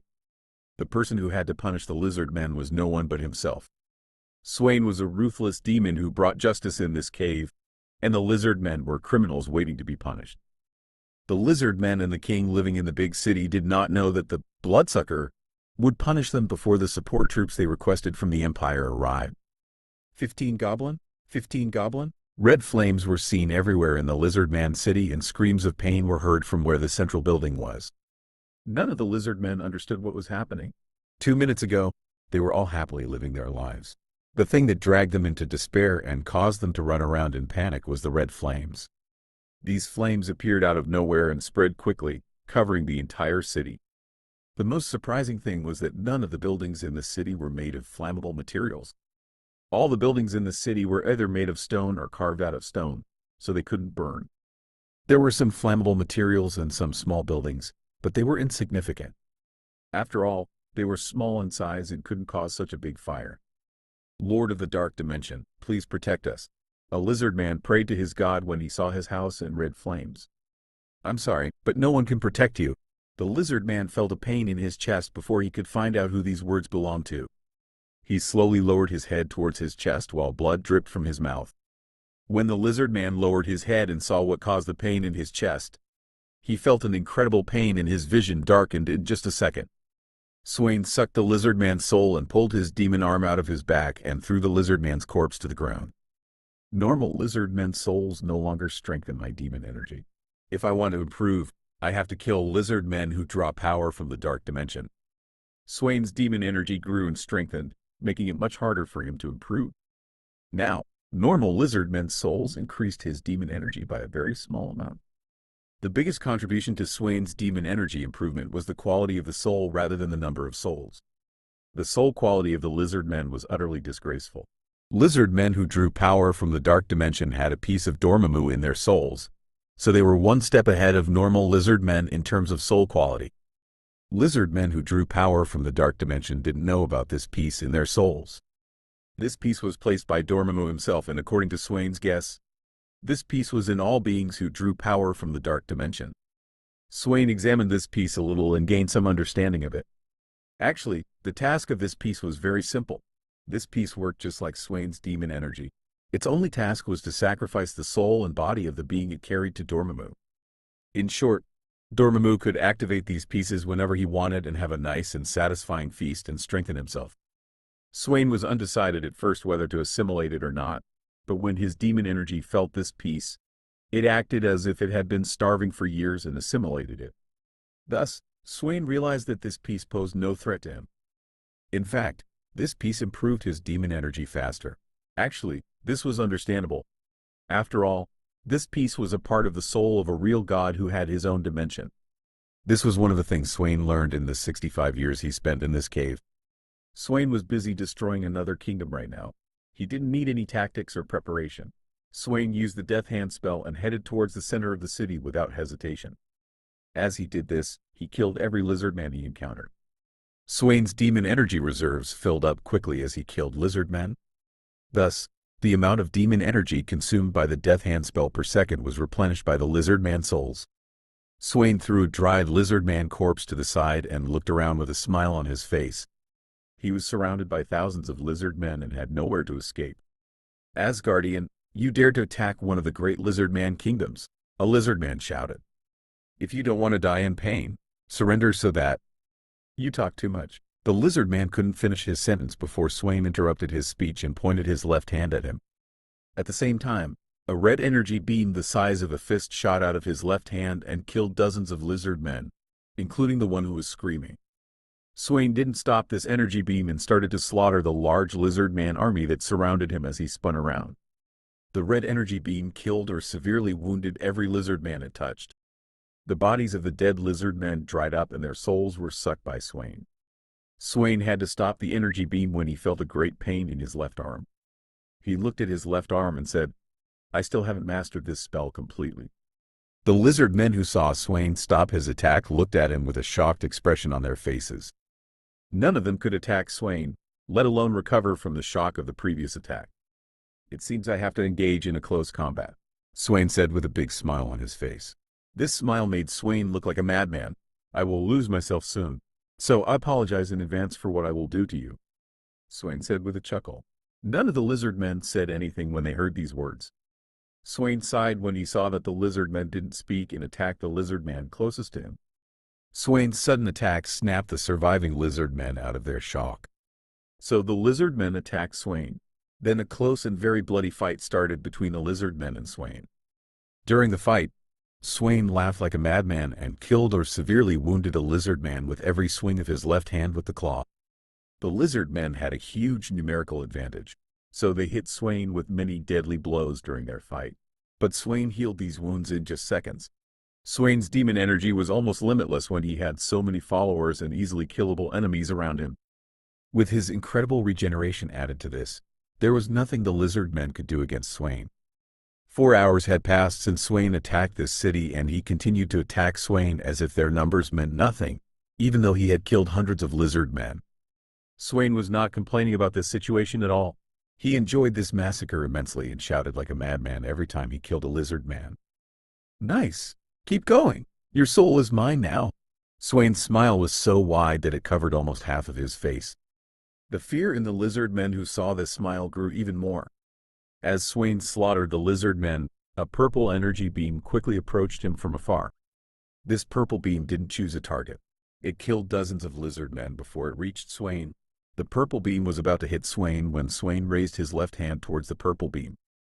At the same time, a barrier with a radius of 1 meter formed in front of Swain. The color of this barrier was red, and there were red electric arcs on it. When the purple beam and the barrier collided, they pushed each other's powers to the limit for a second. Then there was a big explosion. Boom! The explosion was very close to Swain. So Swain flew back about 5 meters with the force of the explosion and then fell to the ground and slid. You finally showed yourself, Swain shouted and stopped himself by sticking his left hand into the ground. I must say, I didn't know you were so arrogant and confident. This voice was coming from the depths of the lizard man crowd. Swain didn't answer when he heard these words and waited for the owner of the voice to appear. The lizard man crowd parted as if to make way for someone and left a large gap in the middle. Swain frowned when he saw this. The lizard men must have opened up so much because my opponent is very big. Swain thought. He actually wanted this to happen because it was very easy to hit and injure a big target. About 5 seconds later, a figure emerged from the lizard man crowd. This was not surprisingly a lizard man.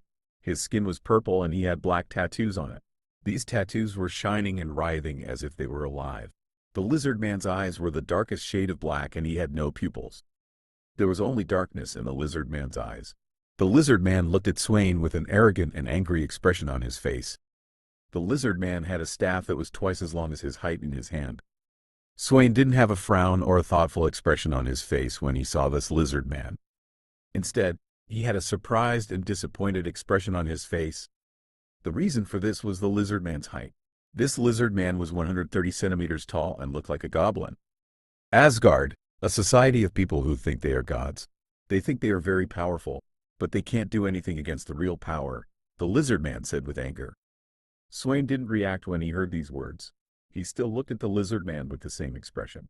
I will kill you and make Asgard understand the power of the lizard man, the lizard man added.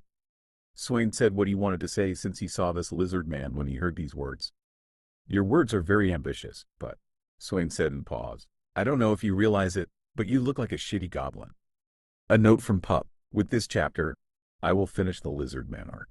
16 secrets, 16 secrets, the stars, intertwined with incredible beauty, make the endless space a bright and magnificent place. The position of the stars is so orderly that someone looking from afar can liken the position of the stars to a large tree.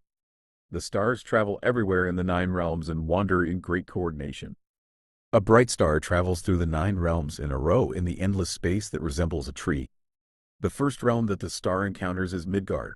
Midgard is the home of mankind and a realm with infinite potential. But no matter how much time passes, Midgard has never shown its full potential. Midgard is a realm full of natural beauty, rich culture and various races. Midgard is also a realm under the protection of Asgard. The star takes a tour around Midgard and then continues on its way and encounters another realm. The second realm that the star encounters is Jotunheimer or Jotunheim, as it is known. Jotunheim is also known as the realm of the frost giants. But the fact that its name is this does not mean that only frost giants live in this realm. There was once another giant race living in this realm along with the frost giants. This giant race was also known as the rock giants. The two giant races lived in peace for a long time and then fought a great war for certain reasons, and as a result all the rock giants were killed. Thus, Jotunheim became the home of the frost giants by being covered in ice. The frost giants showed incredible ambition and cruelty and tried to conquer the worlds around them. But Asgard prevented them. After a great war, both sides suffered tremendous losses. Thus, an agreement was made. According to the agreement, the frost giants would never leave their realm again.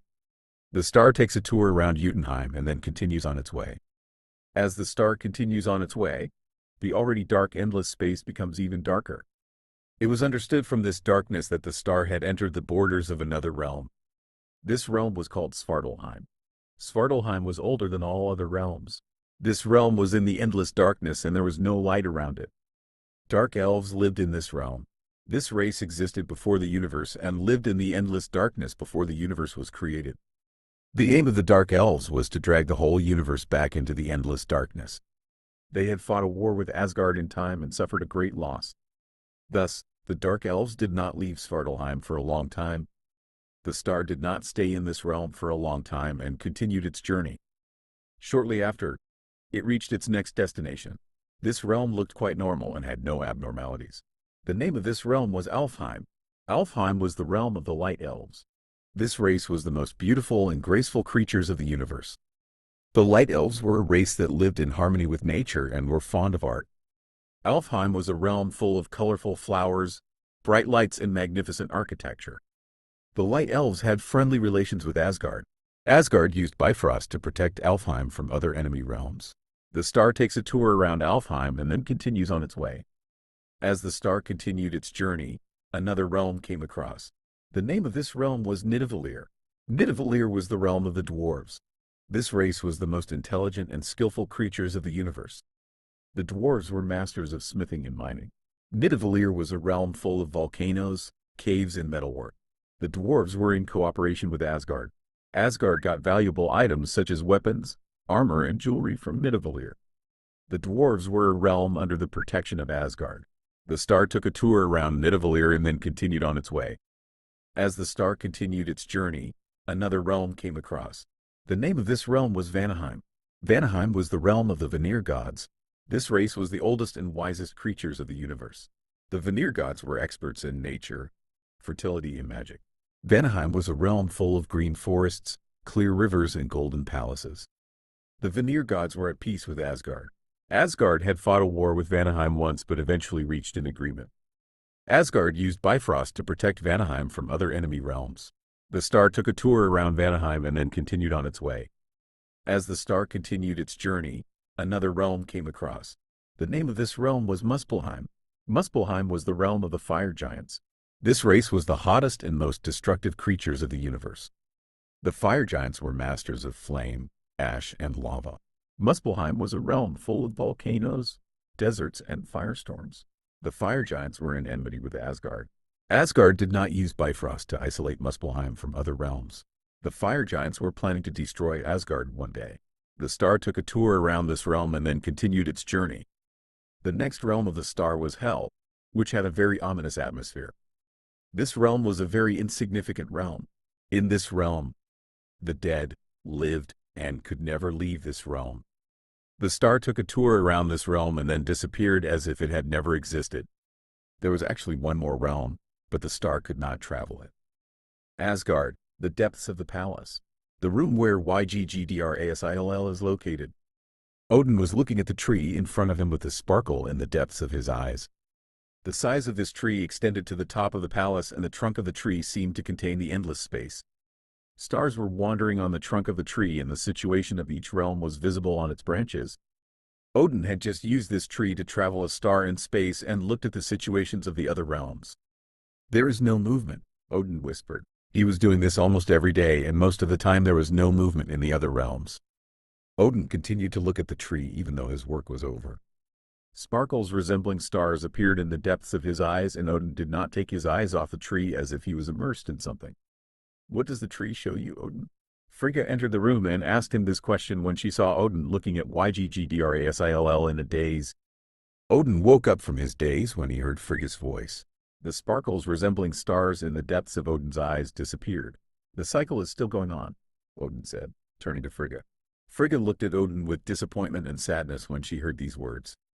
"When will this end, Odin?" "Our son has already suffered enough," Frigga said, her words showing great sadness. "I don't know," Odin whispered, surprisingly with a bit of sorrow in his eyes. "But you know that the only one who can stop this cycle is Swain." "This is his fate," Odin said and paused. "Fate is not kind to everyone. You always said that," he added. "Yes, but this is too much. If this continues, our son may die." Frigga's words had great sorrow. Odin sighed deeply when he saw Frigga so sad and lowered his head. He did not know how many times they had this argument. It had been 200 years since he exiled Swain to the Hollow Cave, and they were having this argument almost once a week. Actually, Odin was sure that Swain would survive when he exiled him to the Hollow Cave. Odin had seen the limitless potential in Swain since he was born. Normally, Odin had to guide Swain and make him the heir to the throne, but Odin had different plans. Swain could be a salvation for them. He could do what Odin couldn't. Frigga sighed in defeat when she saw Odin not talking and lost in thoughts and walked towards the exit of the room. She paused just before leaving the room. "You are hiding something from all of Asgard, Odin. I don't know why you are doing this, but you don't have to face this thing you are hiding alone. I am always by your side." These were the last words Frigga said before leaving the room. Frigga, how can I tell you this? How can I tell the whole Asgard people that they have been waiting to be slaughtered from the beginning?" Odin whispered to himself and looked up at Yggdrasil. Yggdrasil emitted a faint sparkle as if answering Odin's gaze. "My ancient friend, my time is running out. I'm sure my son will understand this situation and do what he needs to do," Odin said and put his hand on Yggdrasil's trunk. Yggdrasil trembled and a fruit fell next to Odin. This fruit had no magical effect or anything. It was a normal fruit. "Thank you," Odin said with a small smile and bent down and picked up the fruit on the ground. Odin ate the fruit in his hand in seconds with big bites and left the room after taking a last look at Yggdrasil. Odin knew secrets in this universe that no one else knew, and he couldn't tell anyone. At least it was like that for now. "I hope I live until then," Odin whispered and walked towards the throne room. Asgard was in big trouble, and only Odin knew this. No matter how strong you are, there will always be those who sit in the shadows and watch you. 17 time to return. 17 time to return. Frigga left her room to go to the kitchen for dinner. She wandered around the labyrinth-like palace for a short while before reaching the huge kitchen hall. It would be unfair to call this place a kitchen. This hall was as big as a football field, and there was a dining table in the middle that was almost 20 meters long. This dining table was designed for large meetings and feasts, but there was only one person sitting at the head of the table right now.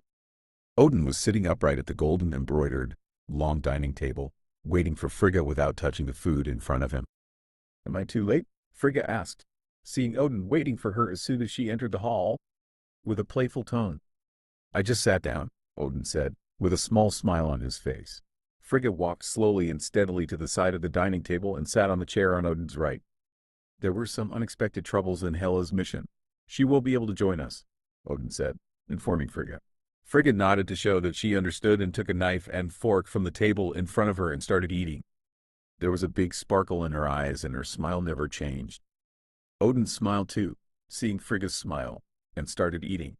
The two finished the food in front of them in less than an hour. Frigga's plate was very clean, and it was obvious that she ate her food in a polite and tidy way. "You lose yourself when you eat," Frigga said, giggling. Odin's plate was a complete mess. The meat on the plate was scattered around, and Odin had a leg in his hand that belonged to an unknown animal. The meat on the leg was neatly cut by Odin's teeth. "You know better than anyone that I love eating," Odin said, smiling. He put the bone piece in his hand on the table and wiped his mouth with his left hand, then gently waved his right hand in the air. A yellow-colored, calm and peaceful-looking energy circulated over the entire dining table, erasing all the food and leftovers.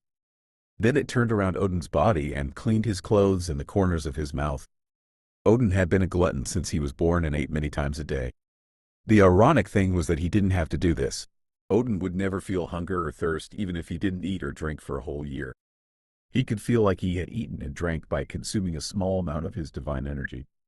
After Odin's divine energy cleaned the entire dining table, the smile on Odin's face disappeared and was replaced by a serious expression. Frigga noticed the change in Odin's facial expression and also put on a serious expression. "Is the problem the frost giants again?" Frigga asked.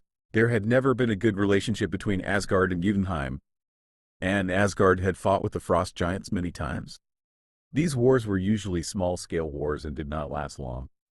Yes, they crossed their boundaries, and even dared to threaten Asgard. Odin shouted, angrily, and slammed his fist on the dining table in front of him. The table cracked with the force of his fist and a noise echoed throughout the palace. "Don't they always do that?" Frigga asked. "This time it's different," Odin whispered. "What do you mean?" Frigga had a puzzled expression on her face. "The frost giants always challenged Asgard. This was not something to exaggerate. They are trying to start a large-scale war," Odin said. "And they succeeded. A big war will break out soon," he added. Frigga frowned and fell into thoughts when she heard these words. If they are so confident, they must have an important trump card. Frigga whispered. "The winter coffin," Odin said. Frigga raised her eyebrows in surprise when she heard this. The winter coffin was a divine artifact made by the frost giants. This artifact could only be used by the frost giants and contained eternal winter inside. "What do you mean? The use of the winter coffin was banned long ago. Don't they care about the reactions from other realms?" "Apparently they don't. Asgard will soon send an envoy to other realms for an alliance." The winter coffin had been used once by the frost giants before, and the other realms had joined forces to suppress the frost giants. Both sides had suffered great losses, and as a result they had signed an agreement. According to the agreement, the winter coffin would remain with the frost giants, but if they used it again, the other realms would not remain silent. "Very bad timing. Swain will return in 2 days," Frigga said, frowning. "I thought about this beforehand, and I think it's time for Swain to join the war. Even though I try to keep him away from the eyes, this will become impossible in the future. Besides, I plan to send him as an envoy to another realm," Odin said. Frigga's expression turned to anger when she heard these words. "Have you gone mad, Odin? Putting Swain in a war will make him stand out and attract attention. And you're going to send someone who is associated with the Demon of Secrets as an envoy for an alliance? If you do this, they might think you're declaring war on them," Frigga said. For 500 years, Swain's name had become blurred and was on the verge of being forgotten. Also, people thought he was very dangerous and a real demon. "Don't worry, there is someone in the realm I'm going to send Swain to who is old enough to know him," Odin said. "Also, a voice inside me tells me that if I put Swain in a war, I can get him away from Asgard," he added. As he said these words, golden sparks appeared in the depths of his eyes.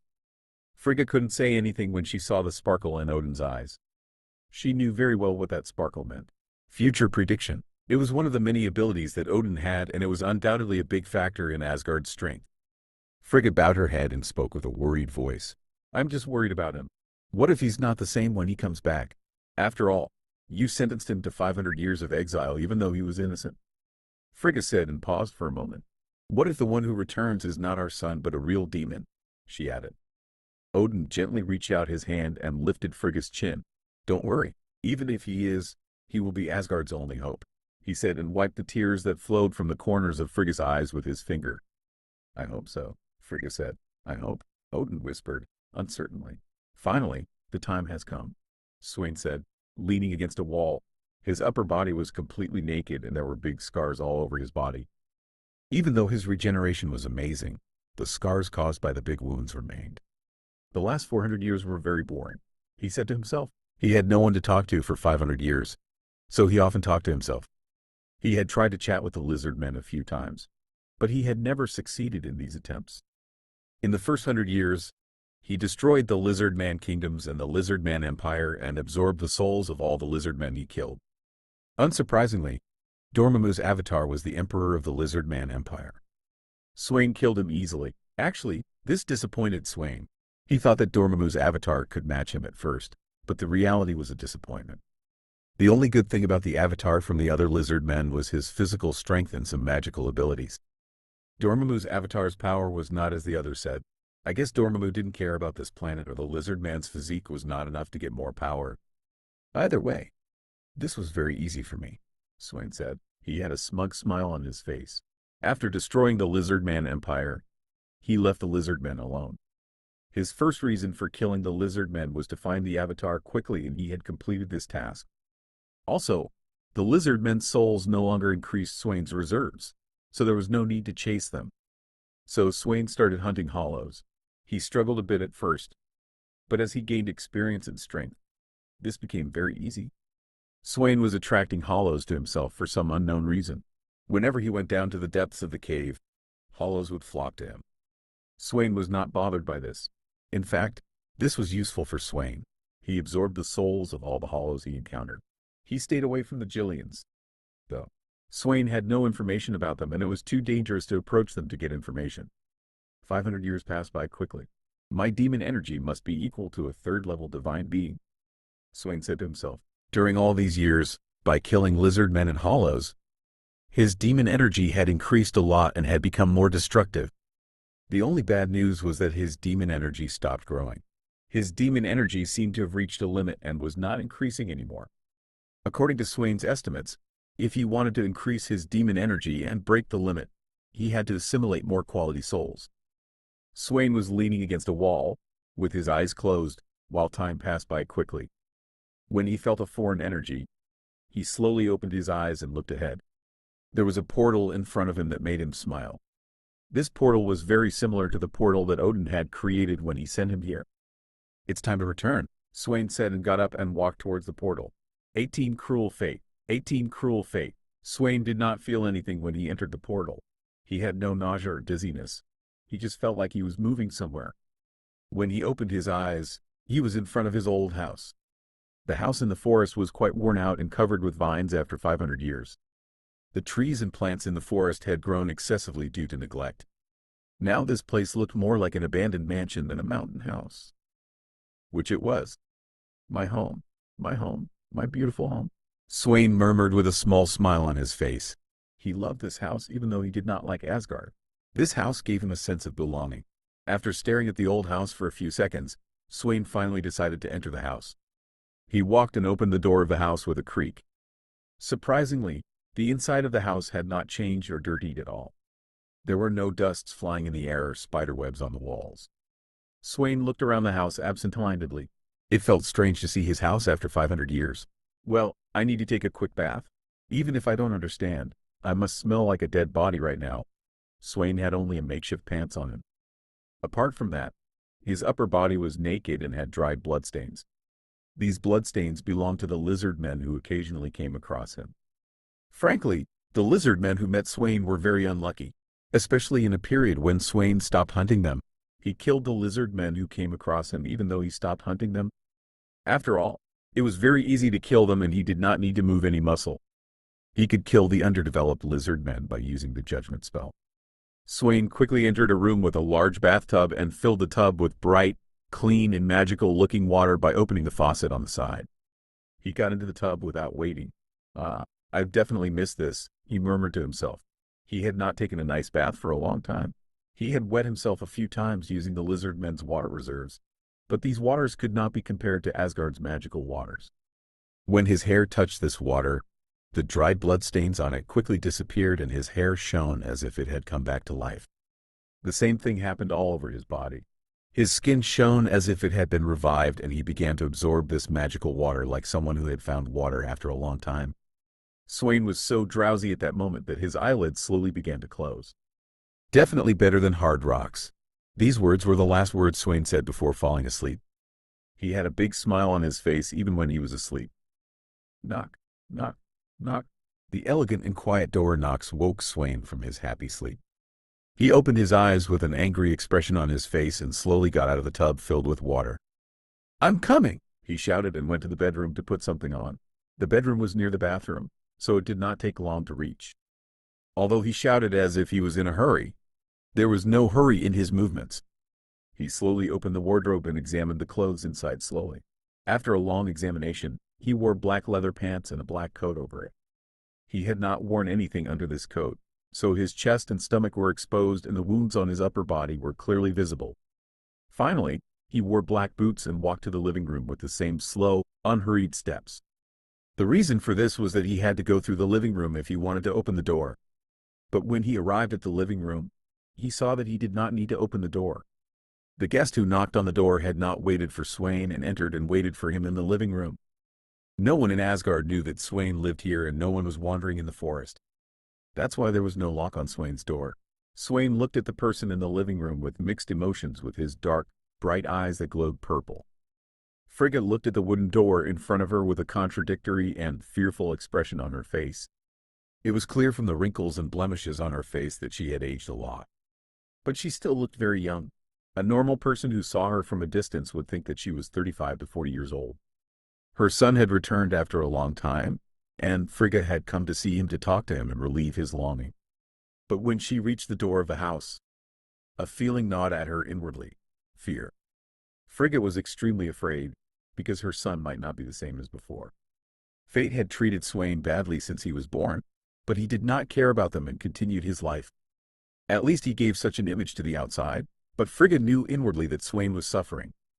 During this process, only Frigga helped him, thus reducing Swain's pain a little. But Odin sent Swain to exile to keep him away from Asgard. This exile could change Swain completely. It could turn his sons into a real demon. Finally, Frigga gathered her courage and knocked on the wooden door in front of her gently. Only a few seconds later, a shout was heard from inside the house. "I'm coming!" Frigga could feel the obvious anger in this voice. She waited for her son to open the door with a small smile on her face. Frigga was still waiting. What is he doing? Frigga thought and decided to enter the house. She pushed the wooden door with her hand and saw the dark living room inside. After taking a deep breath, she stepped into the house and started walking towards the living room. Frigga could not help frowning when she stepped into the house. It was as if the atmosphere suddenly became heavier and pressed on her. The atmosphere was silent, as if she had entered the den of a predatory animal. It was hard to breathe. Frigga did not move and stood in the middle of the living room, waiting for Swain to appear. Fortunately, this wait was not as long as the other.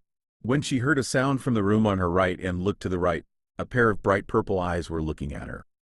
When Frigga's eyes made contact with these eyes, the already silent atmosphere became even quieter. Frigga could not gather the courage to speak, and Swain felt too guilty to speak. She has aged a lot, Swain thought when he saw Frigga. His mother had aged greatly, and the wrinkles and blemishes on her face did not escape Swain's eyes. When he saw this, Swain's heart tightened and not a single word came out of his mouth. Finally, Swain got rid of some of the guilt inside him and said a word. "Mother." After saying this word, Swain walked towards Frigga with quick steps and hugged her with great force. It looked a bit strange because he had only one arm. He hugged Frigga as if he would never see her again if he let her go. When he hugged Frigga, an incredible peace filled him and swept away the guilt inside him. Seeing that her son was still the same and had not changed, Frigga smiled and hugged Swain and kissed him on the cheek. When this happened, Swain let go of Frigga and looked at her with an angry expression on his face. "I'm exactly 535 years old, Mother. I'm not a baby, so don't kiss me." There was a fake anger in Swain's words. "You are always my little baby," Frigga said with a big smile on her face. She looked at Swain with affection and small tears were flowing from the corners of her eyes. Swain saw this and raised his one arm to wipe Frigga's tears. "Please don't cry," he said. Frigga nodded and looked at Swain with affection. As she did this, something caught Frigga's eye. She walked to the wall next to her and pressed the rune spell that would light up the room. The room suddenly brightened. Swain raised his arm as if he was a vampire and protected himself from the light. It was clear that he did not like the light at all. After lighting up the room, Frigga came in front of Swain and opened his coat a little and looked at his chest. More precisely, the big wounds on his chest. The more Frigga made Swain's chest visible, the more wounds appeared. Swain's upper body was like a field made of big wounds. There were so many wounds that there was almost no place on Swain's upper body that was not wounded. Even the wounds on his upper body extended to his right elbow. When Frigga saw these wounds, tears came from her eyes again. She lifted her head and made eye contact with Swain. She raised her right hand and put it on Swain's cheek with affection. "Fate never treated you well," she said with a sad tone of voice. Swain looked at Frigga with an indecisive expression on his face. He took Frigga's right hand and lowered it from his cheek. "That's why I will be stronger than fate," he said with a determined tone of voice. Frigga could not help raising her eyebrows in surprise when she heard Swain's words. Odin always told Frigga that Swain would fight with rivals who were stronger than fate. "If there is someone who can do this, it is you," Frigga said. "Besides, you have to do this," she added. Swain looked at Frigga without understanding her words. When Frigga saw this look, she tried to change the subject by saying, "Well, tell me what you experienced in Hollow Cave." Swain understood this desperate effort, but he did not dwell on it. However, the purple glow in his eyes increased and he looked at Frigga carefully. Frigga knew very well what this meant when she saw the glowing purple eyes. Swain's name was not in vain the Demon of Secrets. He could learn the secrets hidden from him without much effort. She is clearly hiding something from me. I'm sure she has a reason. That's why I won't pry, Swain thought. Frigga breathed a sigh of relief when she saw the purple glow in Swain's eyes decrease. It seems he doesn't care what I'm hiding from him, or he will wait until I tell him. I definitely raised him while asterisk Frigga thought and sat on the couch next to her. When she did this, a cloud of dust flew from the couch and caused Frigga to cough. Swain smiled when he saw this scene and sat next to Frigga. Well, let me remind you what I did in Hollow Cave. Swain had not seen his mother for a long time, so he wanted to talk and spend time with her as much as possible. But before they started chatting, the door knocking interrupted them. Knock, knock, knock. This door knocking style was not gentle like Frigga's. Instead, it was fast and violent. Swain looked at the wooden door with the purple glow in his eyes. Guess who's knocking on the door? 19 conflict. 19 conflict. Swain could see the energy and the intensity of the energy of the figure who knocked on the door. The peak of the third level. Divine energy reserves are the same as mine. Swain thought this and slowly and cautiously walked towards the wooden door and pulled the door handle towards himself. When he opened the door, he clearly saw the figure who knocked on the door. It was a black-haired girl. She was wearing a black outfit that clung to her body, and this black outfit had green details. Her height was almost the same as Swain's, maybe 5 centimeters shorter. Her black hair looked like it was dried by the sun and her eyes were green. She had black paint on the edges of her eyes, and Swain realized at a glance that the person in front of him was the dark figure he saw in his dreams. Those dreams are definitely not normal. Swain looked at the girl in front of him with a stern expression and waited for her to speak. But before the girl spoke, Frigga's voice came from behind him. "Hela, what are you doing here?" Hela heard this voice and looked at Frigga behind Swain with no expression on her face. Hela's eyes had indifference and arrogance. Swain noticed this and furrowed his brows even more. Hela looked at Frigga and said, "Frigga, I wasn't expecting you to be here." Swain heard these words and couldn't help but get angry. No one in Asgard could call his mother by her name, especially in front of his eyes. "Why are you here?" Swain asked in a threatening tone. Hela heard these words and took her eyes off Frigga and looked at Swain. She had a small, smug smile on her face, and this smile was starting to annoy Swain.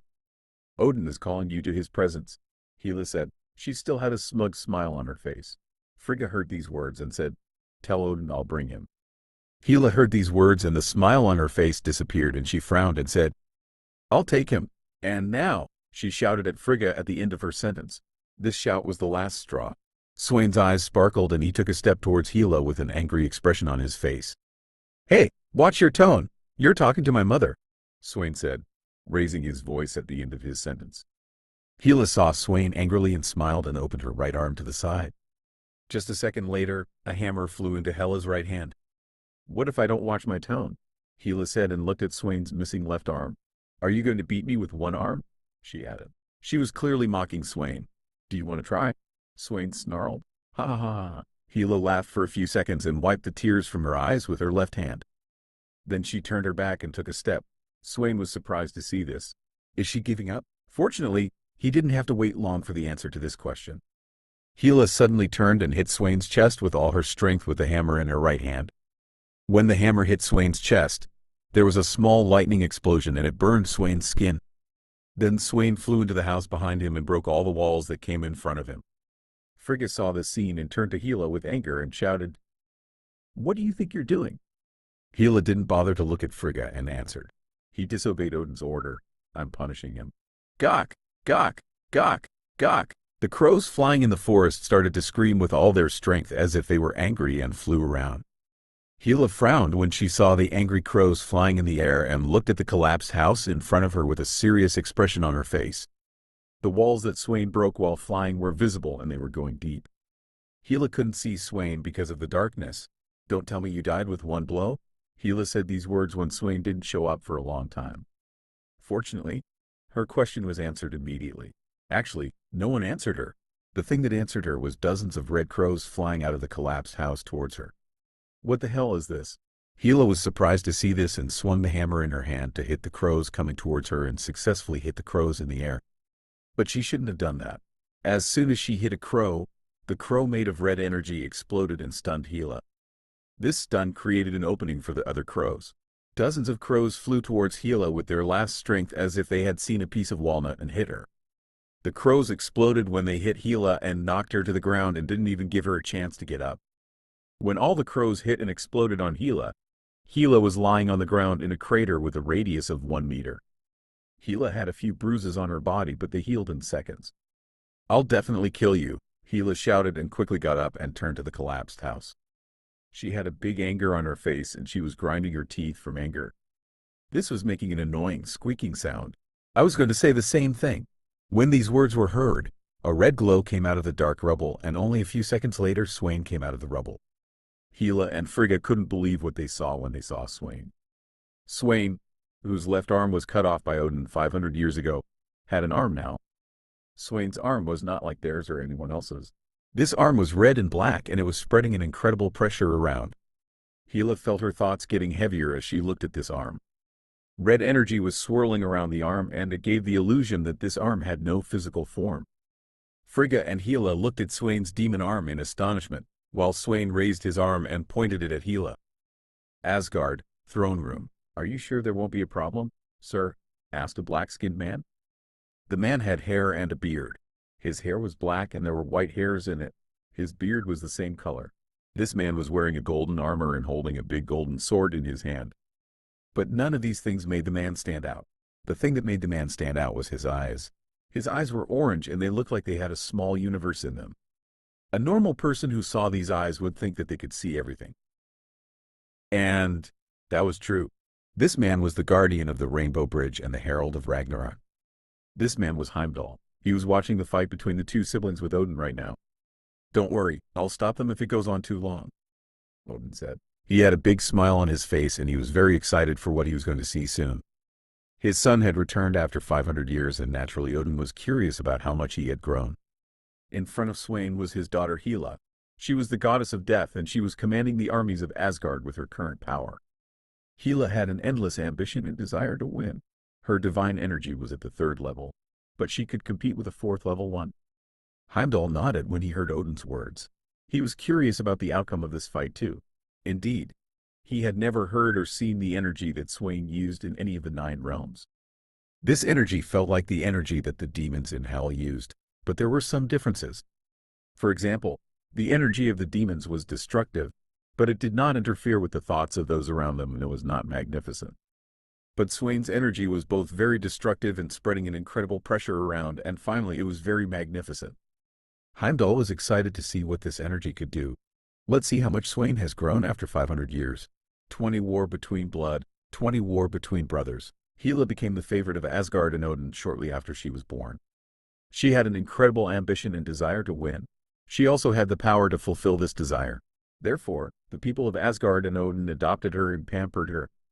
Hela's divine energy reached the peak of the 3rd level in just 100 years. With her special divine energy added, she was very powerful. She even fought with 4th level opponents in some battles and managed to keep up with them. Everyone admired Hela's endless ambition and desire to win, but one person did not. Frigga always told Hela to keep her ambition under control and that everything had its time. Because of these words, Hela hated Frigga, her own mother. While the people of Asgard and Odin supported her, Frigga told her to be slow and calm. Of course, Hela ignored Frigga's warnings and continued to show her endless ambition on the battlefields. This way, she quickly became stronger and became a commander of the Asgard army. The opponents who faced her could not even get close to her, let alone injure Hela. This increased Hela's arrogance. She saw herself higher than everyone in Asgard, even Odin, and tried not to show it to anyone. This feeling grew every time she killed her opponents on the battlefields. Then Odin told her about a forgotten brother, a brother who had been exiled to the Hollow Cave for 500 years. Odin said to Hela, "Bring him here when your brother returns." Hela was very surprised and most importantly worried when she heard that she had a brother. If there was someone older than her, he would rightfully be the heir to the throne, and Hela did not want that. She had to show all of Asgard that her power was greater than her brother's and that she was the true heir to the throne. Hela came here with these thoughts, But things did not go as she expected. She was looking at a red energy arm pointed at her. When this arm was pointed at her, Hela felt a fear she had not felt since she was born. Fear of death. What is this ominous energy? It's definitely not divine energy. Hela asked herself this question, but she didn't have time to think about the answer. When red sparks appeared around Swain's ominous-looking arm, Hela realized he was going to attack and threw her hammer at him with a momentary reflex. Hela's hammer throw and Swain's red energy beam came out of his arm at the same time. The hammer and the red energy collided in the middle and sent a shock wave around. On one side was Asgard's most powerful weapon, Mjolnir. It was made by the dwarves and given to Odin. Odin gave it to his daughter Hela. According to rumors, Mjolnir had a lightning spirit inside. This way, the blows struck with Mjolnir emitted lightning around. Mjolnir's powers did not end there. Mjolnir was enchanted by Odin and, if we don't count Odin now, only Hela could lift it. Also, when Mjolnir was thrown, almost nothing could stop it and it returned to its owner's hand when called. On the other side was a beam of demon energy. Just a normal beam. That's why it was impossible to stop Mjolnir. When Mjolnir collided with the red energy beam, it did not slow down and continued to move towards Swain at full speed. Damn it! Swain realized that the energy beam could not stop Mjolnir, but he could not react. Mjolnir reached Swain in a short time and hit his chest, causing him to pierce the rubble of the house behind him and come out the other side. When Hela saw this, the scared expression on her face was gone and replaced by a serious one. She reached out and called Mjolnir back and waited for a move from Swain. That was a good hit. Swain said these words and came out from the side of the collapsed house and looked at Hela. Or rather, the hammer in his hand. You have a very good weapon. I don't usually use a hammer, but I'll take it from you after I beat you, Swain said. Hela didn't even bother to answer Swain. She threw her hammer at him again. Swain smiled when he saw this. He was expecting it. He dodged Mjolnir with a nimble move and raised his left arm over his head. Under Hela's fearful gaze, Swain swung his left arm down with all his strength. At the same time, a crescent-shaped demon energy appeared and quickly moved towards Hela. The crescent-shaped energy was splitting the wind and making a disturbing sound as it went towards Hela. It was clear that the speed of this energy was very close to the speed of sound, maybe even equal. No matter how fast this energy was, it had Odin's child in front of it. Hela pulled her body to the left with a nimble move, but this move did not completely save her from the energy. The crescent-shaped energy hit Hela's right shoulder and caused a deep wound to appear there. Hela pressed her left hand on the big wound on her shoulder and looked at Swain with anger. She was clenching her teeth so hard that it made a disturbing squeak. Don't tell me you're done with one hit, Swain said with a small smile on his face. I'll kill you. Hela left the wound on her shoulder and attacked Swain with all her strength. She called Mjolnir to her hand as she ran towards Swain and threw it at him when she got close enough. Don't you know any other words? Swain avoided the hammer with a small move and continued to provoke Hela with his words. Swain's provocations worked. Hela stopped defending and attacked Swain with all her strength. Swain blocked the hammer coming towards him with his hand and had to kneel on one knee. Maybe I shouldn't have provoked him. Hela's physical strength and agility were much better than Swain's. With the hammer in her hand, Swain had no chance at close range. When Hela saw Swain kneeling on one knee, she kicked him with all her strength. Swain blocked the kick with his one arm, but the force of the kick sent him flying and hitting the thick tree behind him. The trees in this forest reached up to 100 meters in height and their thickness was much more than normal trees. And adding the magical air of Asgard, it was very hard to break them. Swain held his aching arm and looked at Hela from inside the tree. If I want to beat him, I have to get serious. When he thought this, Swain let go of his arm and looked at Hela with a serious expression. The purple glow in his eyes increased. Seeing the change in Swain's mood, Hela thought, so he's finally getting serious. Then I have to get serious too. Asgard made a gesture with her free hand as if she was combing her hair up. With this gesture of Hela, a mask that covered half of her face, where black and green colors were together, appeared.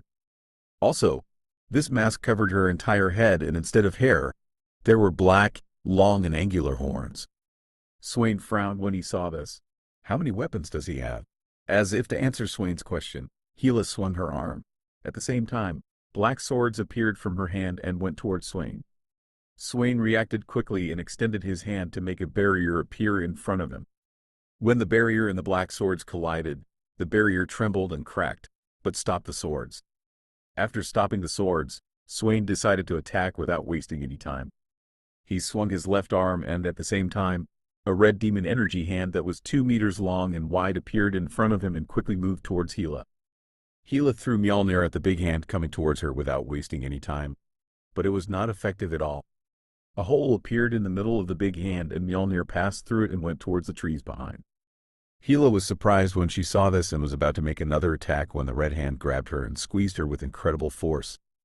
Hela felt her bones crack and screamed in pain, but the pain did not end there. When Swain moved his arm, the big hand holding Hela also moved and went towards the big trees and hit Hela with great speed. The force of the blows caused Hela to moan in pain and the big trees to collapse. Finally, the big hand lifted Hela 20 meters into the air and then dived down with full speed and hit Hela to the ground and disappeared. When Hela hit the ground, a sinkhole with a radius of 2 meters formed and the shockwave caused the nearby leaves and tree branches to fly. Blood was coming from Hela's mouth and nose and she was lying on her back in the center of the sinkhole. After lying for a few seconds, she turned with difficulty and got up. "Damn it," Hela whispered. She couldn't believe what was happening. She had always been the strong side since she was born, but not now. The anger inside her was boiling and activating her divine energy. "No," Hela shouted and then turned to Swain.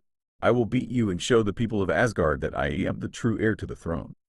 She added and swung her arm, throwing black swords and knives at Swain. Swain had a sadistic smile on his face and didn't even listen to Hela's words. He had already succumbed to the adrenaline caused by the war and was thinking of nothing but fighting. He easily blocked the black swords coming towards him with a barrier spell and ran towards Hela, forcing her into close combat. Just 2 minutes ago, Swain was not Hela's opponent in close combat, but a lot changed in 2 minutes. Hela's internal organs and bones were damaged, so her physical strength and agility were greatly reduced. When Swain and Hela engaged in close combat, the force of their blows created shockwaves and made small explosion sounds. A silver hammer flying in the air was seen from time to time. As the war continued, the thick trees around began to take heavy damage and some of them collapsed directly. Meanwhile, Frigga was standing near the collapsed house and watching her children hurt each other with astonishment and fear. She would have tried to stop them if she could, but she couldn't. After Hela was born, Odin sealed Frigga's magical energy and increased her life energy by a large amount. Despite the increase in life energy, Frigga lost all her magical abilities. So she had nothing to do but watch her children kill each other. Fortunately, the war did not last long. Swain took a step to the right to avoid Mjolnir thrown by Hela, but it was a trap. "Gotcha," Hela said and swung her arm, sending a 2-meter-long sword that looked like a spear to Swain.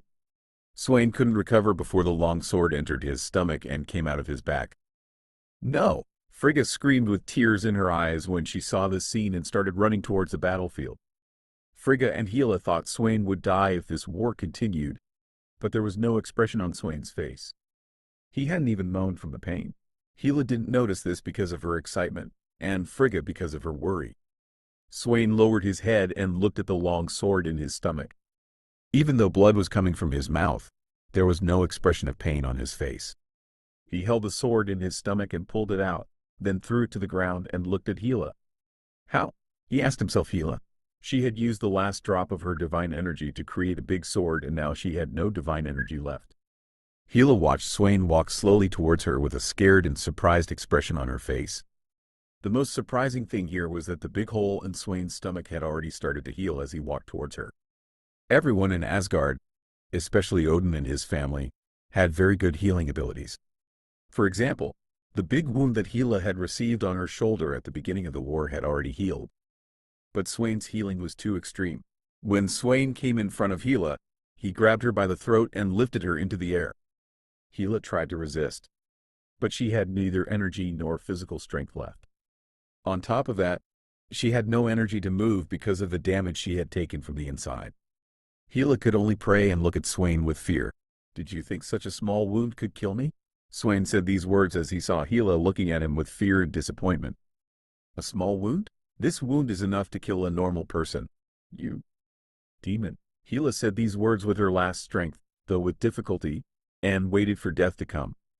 "Swain, stop!" Frigga shouted and came to Swain's side and grabbed his arm. "Let her go." Frigga's words were not like a request and she was clearly giving an order. Her confidence in herself was evident from her tone of voice. Maybe because of her son. I hope you liked it. Also, I would appreciate it if you could give me some suggestions on how to write battles better. 21 Mission. 21 Mission. Frigga's commanding and authoritative tone of voice reduced the adrenaline in Swain's body. Swain looked into Frigga's eyes with a slight frown on his face. After a few seconds of staring contest, Frigga repeated, "Let go." If our positions were different, I don't think Hela would let me go. Swain argued, "Maybe, but that's not the case right now," Frigga said. Frigga never discriminated among her children and valued them more than herself.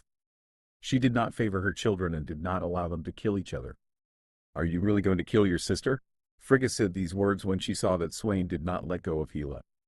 TCH, Swain threw Hela harshly to the side and moved away from Frigga. Frigga, who saw Swain throw Hela, looked at Swain with more anger. He has definitely changed after staying in that cave for 500 years. Frigga thought. Swain used to never question Frigga's words.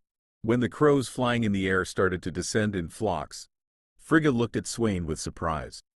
"Where are you going?" Frigga asked. Swain was in an angry mood, and Frigga was worried that he would cause trouble. "I haven't had wine for 500 years. I'm going to a bar," Swain said. As soon as he said these words, the crows quickly dived and started to circle around Swain. When the crows completely closed Swain's surroundings and blocked the sunlight, Swain sighed deeply. I'm getting too caught up in the war," he said. "Don't forget to go to your father."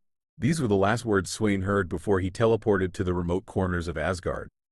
"My father?" Swain said mockingly and giggled. Odin never acted like a father to him since he was born. Swain shook his head and got rid of these thoughts. When the ground he stepped on changed, the crows flying around him scattered and quickly rose and moved away. "Asgard hasn't changed at all," Swain said, looking around. Even though he was in the remote corners of Asgard right now, the houses here were made of pure gold. In the alley where Swain was, there were only a few children playing, and Swain's sudden appearance scared them. "Who are you?" a child asked, pointing his wooden sword at Swain. Swain smiled when he saw this and walked out of the alley without caring about the children. The people of Asgard had participated in so many wars that even the children playing on the street were playing war games. Swain thought this was pathetic. After so much war, Asgard and its people would never be happy. Because of these wars, Asgard had made many enemies, but no one in Asgard cared about it, or rather ignored it. The people of an empire that normally won every war they entered would be very arrogant. Asgard was not losing any wars for now, but Swain was sure of one thing. That was, in the future, Asgard would regret all these wars. Swain, lost in thought, walked on without attracting attention. He took a red coat from the balcony of the nearby house and took off his torn coat and put on the borrowed coat. "This is better." Swain whispered these words when he liked the coat on him. So Swain walked slowly on the streets of Asgard, and after about 10 minutes, he finally came to the bar he wanted to reach. "So it's still here." Swain said these words with a big smile on his face. Actually, he was very surprised that this bar was still here after 500 years. Without wasting any time, he pushed the door of the bar and entered. The inside of the bar was quite normal.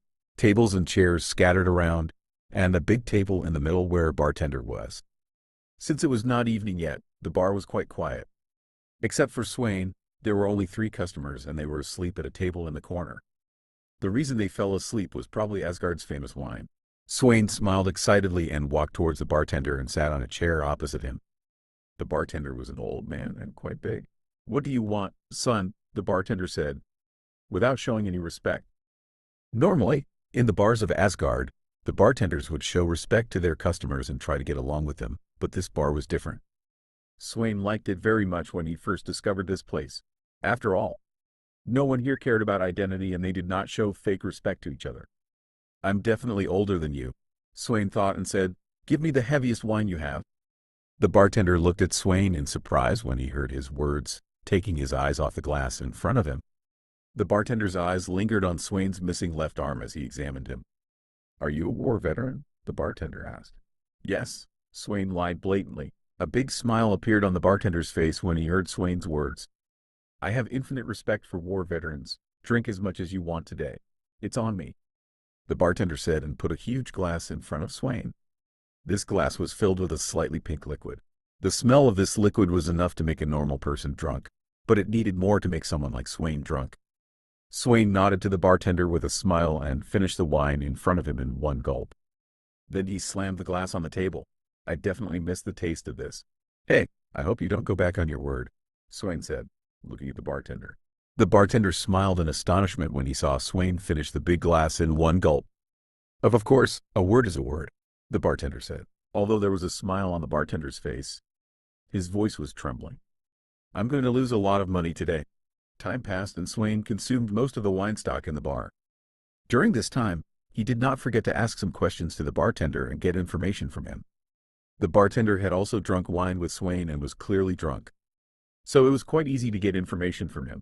According to the information Swain collected, Asgard and the 9 realms were about to enter a great war. The frost giants definitely have a big trump card. I shouldn't be surprised that Odin called me. Swain got up from his chair after collecting enough information and drinking enough. Thank you for the information and the wine, Swain said and turned his back and left the bar. The bartender looked at Swain's back with a last hope, but when he saw that he did not pay any money, tears started to flow from his eyes. I will never give anyone a free drink again, the bartender thought, wiping the tears in his eyes. Swain did not care about the bartender's mood and looked at the sky after leaving the bar. It's getting dark. It would be good to go to Odin's side. As soon as Swain's words ended, the crows flying in the air quickly attacked Swain and started to circle around him. Only 10 seconds later, Swain was in front of the magnificent palace.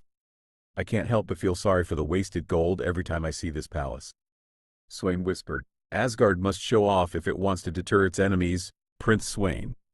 Besides, this much gold is quite insignificant for Asgard's treasury. A emotionless, thick and very calm voice came from behind Swain. I know that Heimdall and I don't care, Swain said, without taking his eyes off the magnificent palace in front of him. He easily understood who the owner of this voice was without looking back.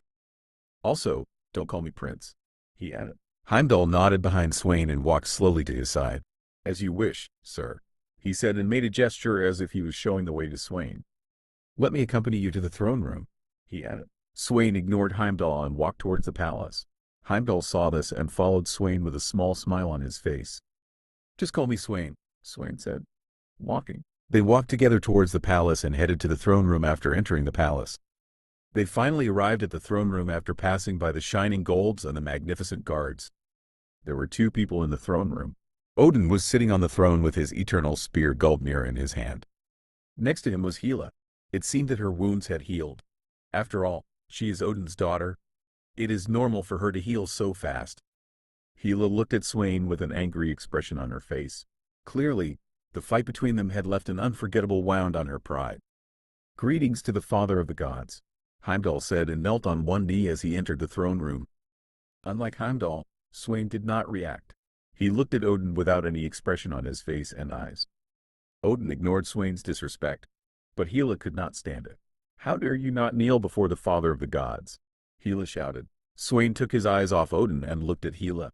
He had pity and contempt in his eyes as he looked at Hela. Instead of shouting in vain, you can try to make me do that.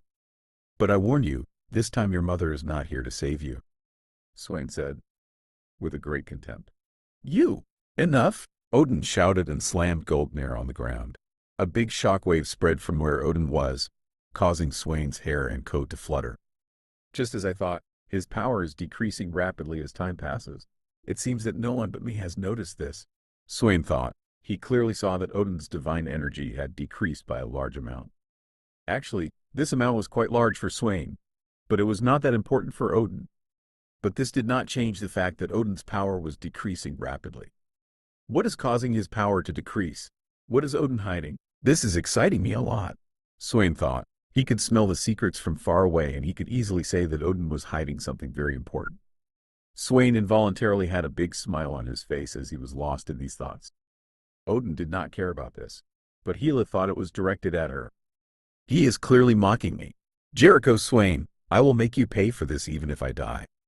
Hela thought. Jericho Swain, I have a mission for you, Odin said. Odin's voice interrupted Swain's excited thoughts and Hela's angry thoughts. A mission? Swain asked and paused. I don't think I can do anything for Asgard, Swain added. I know, Odin said. Then why are you giving me a mission? This mission covers all 9 realms. I'm sure you know that a great war is approaching. Your mission is to go to another realm as Asgard's envoy and persuade them to form an alliance. Everyone knows that you are very good at manipulation, Odin said. Ha ha ha. You want me to manipulate the realm you want to form an alliance with and pull them to Asgard's side? You are very bad, Odin, Swain said, giggling. Odin did not care about Swain's disrespectful speech and continued to talk. If they are willing to form an alliance, there will be no need for that, Odin said, smiling. Mighty Asgard, asking for help from other realms against the frost giants. Huh? I don't know what trump card the frost giants have, but I like this. Okay. Which realm and when am I going? Swain asked. If Asgard is asking for help, I'm sure the frost giants have a big trump card. If I can get hold of that trump card, my power will increase a lot. Swain thought, since you accepted, you are going to Alfheim tomorrow. Heimdall will send you there with the Rainbow Bridge, Odin said. Swain nodded when he heard these words and left the throne room without saying anything. Heimdall followed him from behind. Tell me about the Light Elves, Heimdall, Swain said. He had never left Asgard in his life and he felt very excited. Light Elves live in harmony with nature and protect it. They gain strength by using ether, an energy produced by nature. They are very good at archery and art. Even though they are not technologically advanced, their power is still in good shape. Finally, they are prejudiced against those who are not of their own race and their senses are very strong. They can sense how many people one has killed and the killing intent with a single glance. Heimdall told Swain about the Light Elves without missing any details along the way. Swain said goodbye to Heimdall after getting all the information and teleported to the forest where his house was. I need a new house, Swain said, looking at the ruined house in front of him. 22 arrival in Alfheim. 22 arrival in Alfheim. Finally, I can get out of Asgard and see different realms, Swain thought. He was lying on a thick branch of a 200-meter-long tree in the forest, watching the dark sky. Swain's purple eyes were shining like a small space in the dark, and they were in great harmony with the dark sky. He was wearing the same clothes he always wore. Black leather pants, a black shirt, and a black coat that reached his feet. As he examined the dark sky, he was thinking about his journey tomorrow and he couldn't sleep from excitement. After all, he had never left Asgard since he was born. Of course, unless you count the Hollow Cave. I wonder if the Light Elves will accept the alliance. Even if they have a friendly relationship with Asgard, this is a big war and there will be many losses. Swain said to himself as he examined the dark sky. Anyway, this will be fun. Besides, I can join this war with my current power. I'm sure the soul of the frost giants is much better than the lizard men, he added. Swain's demon energy was at a limit right now and he needed a lot of quality souls to break this limit. I need a weapon, preferably a spear or a long katana. I hope Heimdall arranges this for me. After saying these words, Swain closed his purple eyes that shone in the dark and slowly fell asleep. He had no idea about the changes he would experience in the war. When the darkness in the sky gave way to the light created by the artificial sun, Swain woke up yawning. As soon as he woke up, he took control of a crow near the Rainbow Bridge and observed. Heimdall was already waiting for Swain's arrival with a golden sword in his hand. The surprising thing was that Frigga was also next to Heimdall. Frigga was waiting there with a long black sword in her hand. Swain couldn't help but be surprised when he saw this. I shouldn't keep them waiting. Swain said these words as he jumped from the high tree. Before he hit the ground, the crows flying in the air quickly attacked Swain and spun around him quickly, forming a black sphere. The black sphere formed by the crows was about to hit the ground when the crows quickly dispersed and flew to the sky. No one came out of the sphere. Swain was already on the Rainbow Bridge, in front of Heimdall and Frigga. He walked towards Frigga with a small smile on his face and hugged her. Take care of yourself, son, and take this, Frigga said as she handed Swain the long sword in her hand. Swain looked at the sword in front of him with a curious and surprised expression. Itachi, I can see that it is very special at first glance. Where did you get this?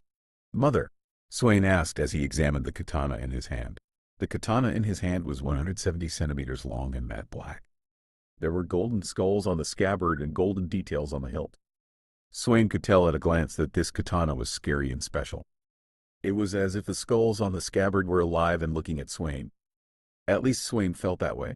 He couldn't pull the katana out of its scabbard with one arm, so he created a demon arm and held the hilt of the katana with one hand and the scabbard with the other. Heimdall couldn't help but frown as he looked at Swain's demon arm. It looks even more ominous up close, he thought. As Swain pulled the katana out slowly, a disturbing friction sound came out.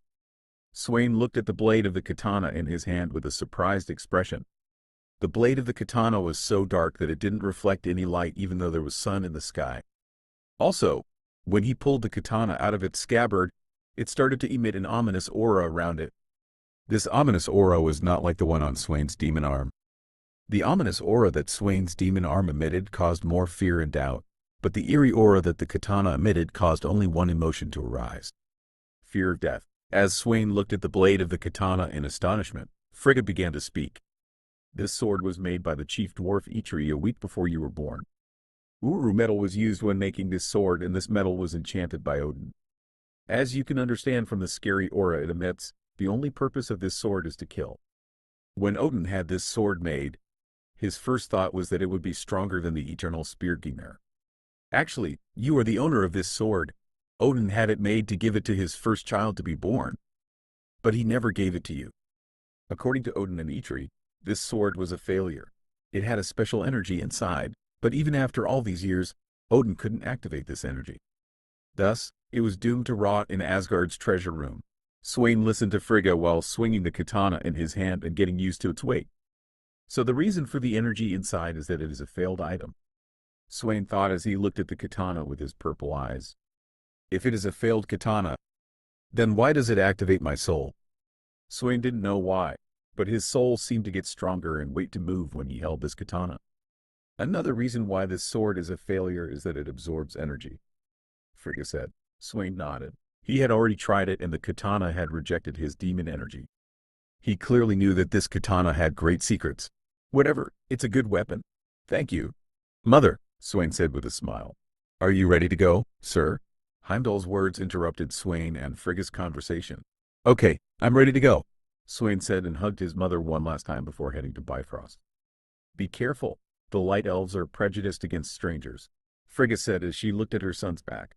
Swain said, I know, and continued to walk. He had already put the katana back in its scabbard and retracted his demon arm. They didn't waste any time when they entered Bifrost.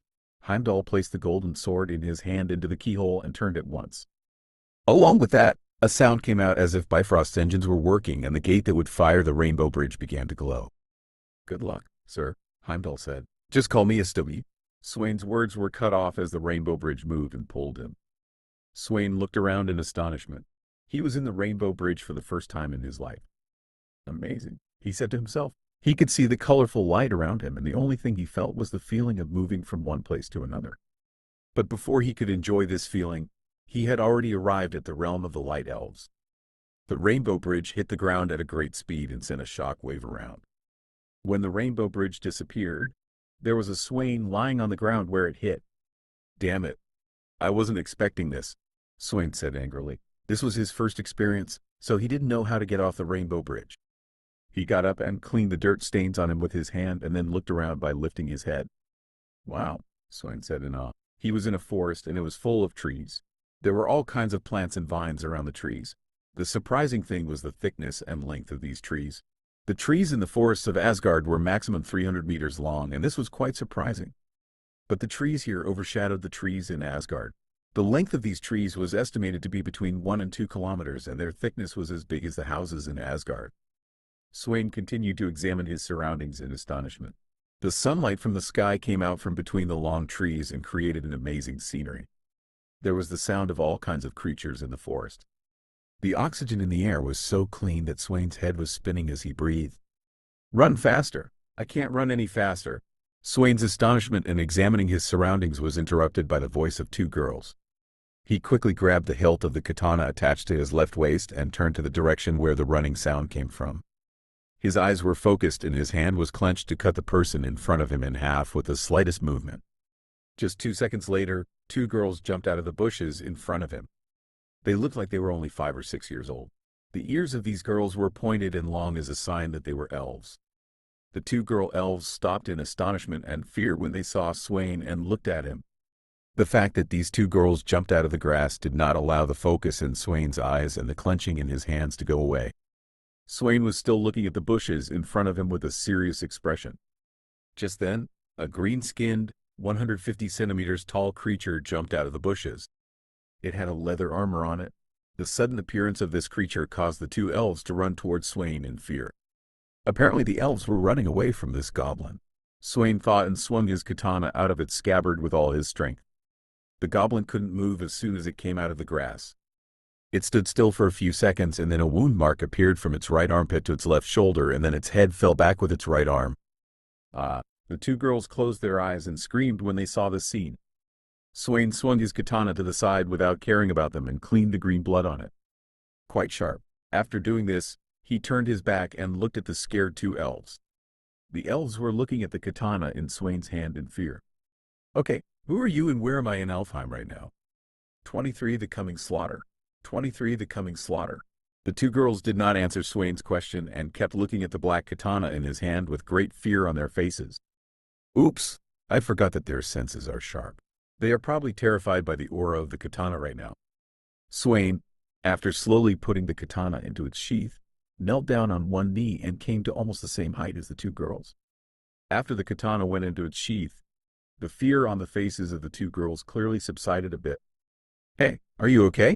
Swain asked this question when he saw that the fear on the girls' faces had diminished. The two elves looked at Swain with apprehension, even though their fear had subsided. Finally, one of the girls gathered the courage to speak. Thank you for saving us, she said. Hearing this, Swain smiled and reached out his hand and put it on the head of the girl who spoke. The girl closed her eyes in fear when she saw Swain's movement, but when she did not feel any pain, she opened her eyes. It's no big deal. After all, it was very easy for me, Swain said, stroking the girl's head. He was talking with a small smile on his face to avoid scaring the girls. You are not an elf. The other elf, who saw that Swain was not dangerous, said these words in astonishment. I am an Asgardian, Swain said. Hearing these words, one of the girls frowned and looked at Swain. Frankly, this look did not show any threat. Asgard, aren't you one of the killer barbarians? The girl could not finish her words as her mouth was covered by the other elf. I am Aerith, and this is my sister Allura. Aerith spoke quickly to change the subject. They are sisters, that's obvious, Swain thought. After all, the two girls looked very much alike. Even if someone saw them, they could mistake them for twins. The two girls had blonde hair and blue eyes. Even their facial features were almost identical. The only difference between them was their hair and eyes. Aerith's hair was long and reached to her waist. The little girl had tied them in a ponytail. Allura's hair, on the other hand, reached to her shoulders and was free. They had clothes that were clearly made of quality silk. Swain could see a bit of maturity and respect in Aerith's eyes, but Allura's eyes clearly showed mischief and childishness brought by her age. Our father is the king of the Elf Empire, Aerith added. Swain nodded his head when he heard these words. Based on her maturity, I can say that the older sister is most likely the future queen. Swain thought, well, Aerith, can you tell me where the Elf Empire is? The Elf Empire? It should be in this direction with a high probability, Aerith said, pointing to a direction with her little finger. With a high probability? Swain asked in astonishment. You are the future princess of the Empire and you don't know where it is? Aerith's face showed a shy smile when she heard Swain's question. Some things happened, and we lost our way when a goblin chased us while we were playing in the forest next to the Empire. Allura interrupted.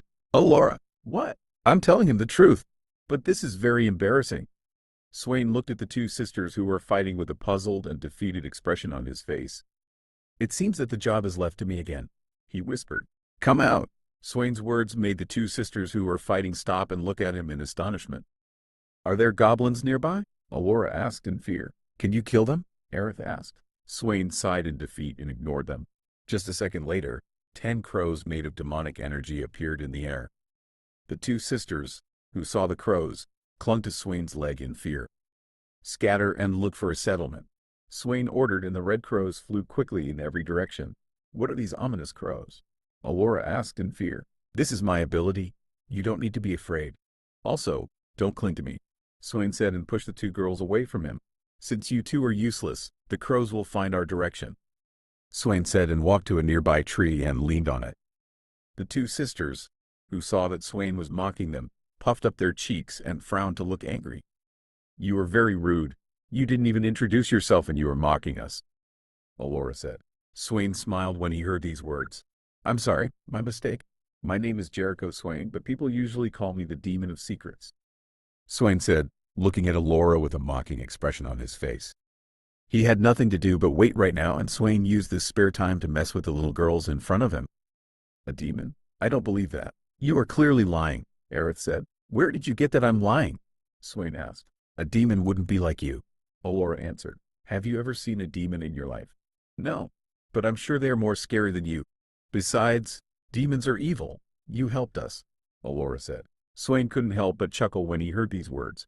Sometimes you say things I don't expect from you, Swain said, laughing. What does that mean? Are you mocking me? I grew up in the royal family and I took many lessons related to speaking, Allura said with a smug smile. He is clearly mocking you, Aerith said. Hearing these words, the smug smile on Allura's face disappeared. No, he isn't. Yes, he is. When the two sisters started to fight again, Swain felt a headache and closed his eyes and prayed for the crows he sent to return quickly. When he received a warning from one of the crows he sent, Swain opened his eyes and frowned. There is a goblin village nearby.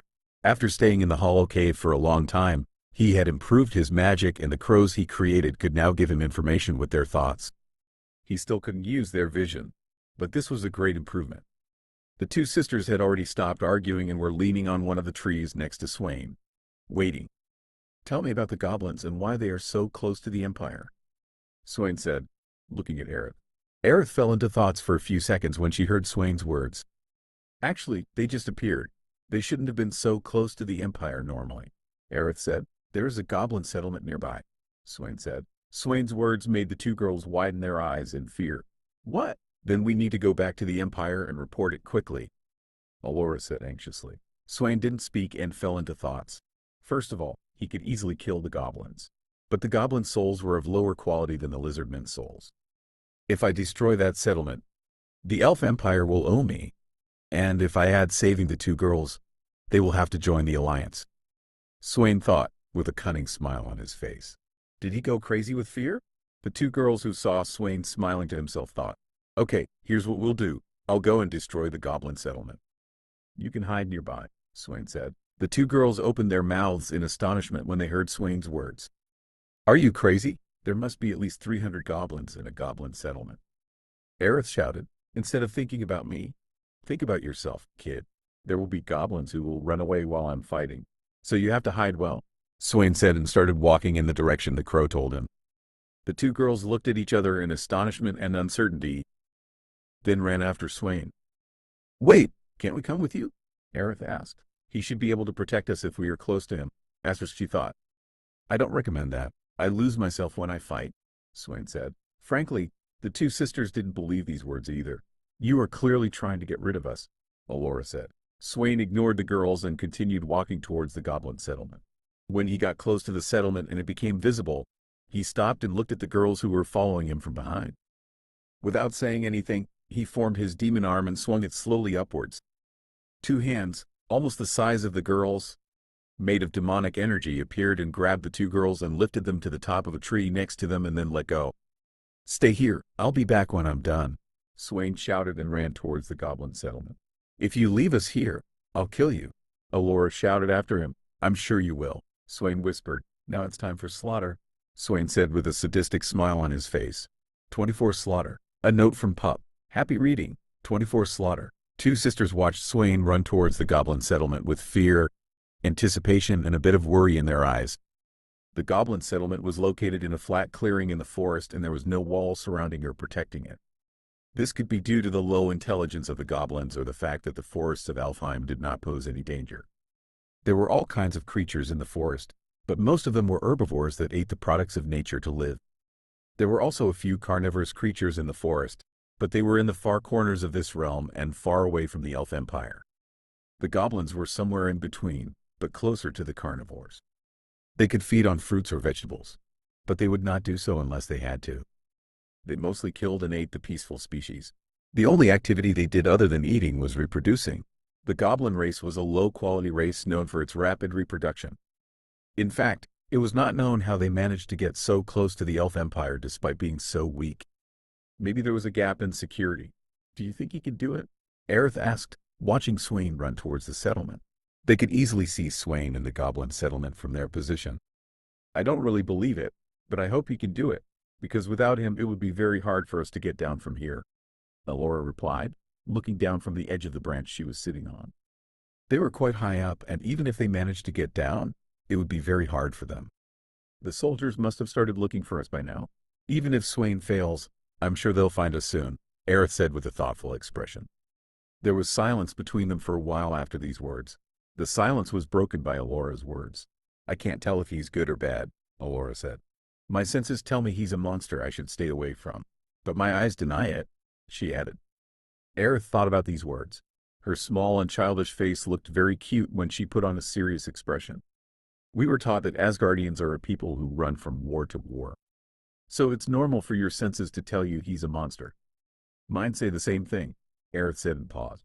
The real problem is his sword. When I look at that sword, I feel like I hear the screams of dying creatures, Aerith said, with a fearful expression. Alora's face also showed fear when she heard Aerith's words. When that sword came out of its sheath, it put an incredible pressure on both girls. And when the elves' amazing senses were added to that, it turned into torture. Yes, I hope he never uses that sword again, Alora said fearfully. Aerith felt the atmosphere get heavier and felt it was time to change the subject. She forced the fear expression on her face to disappear and looked at Alora with a small smile. Let's play a game until Swain comes back, she said with a childish enthusiasm. We're on a branch of a tree that's 1.5 kilometers long. What kind of game can we play here? Alora asked. I'm sure we'll find something. Swain slowed down his steps when he got close enough to the goblin settlement and walked towards it. I'm going to use only one spell to make this more fun, he said with an excited smile.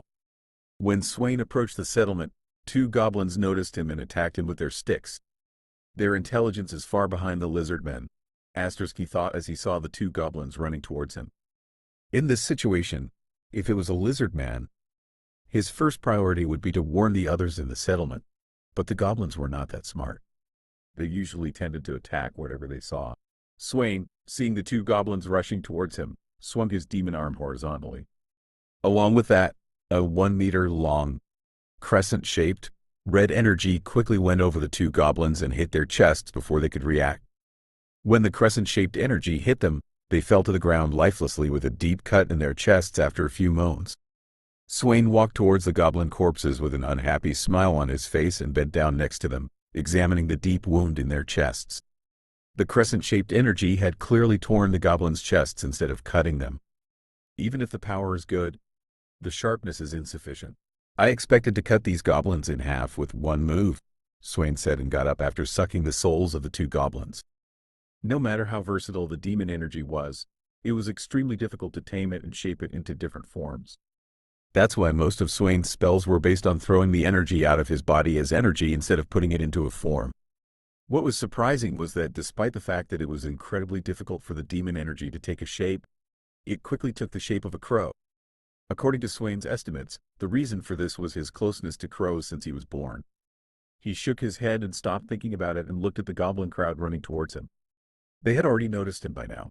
Swain wasted no time and moved towards the goblins running towards him. If there was one thing he was not afraid of in his life, it was close combat, especially after he learned a little bit of how to use the demon energy. Close combat was a child's play for him.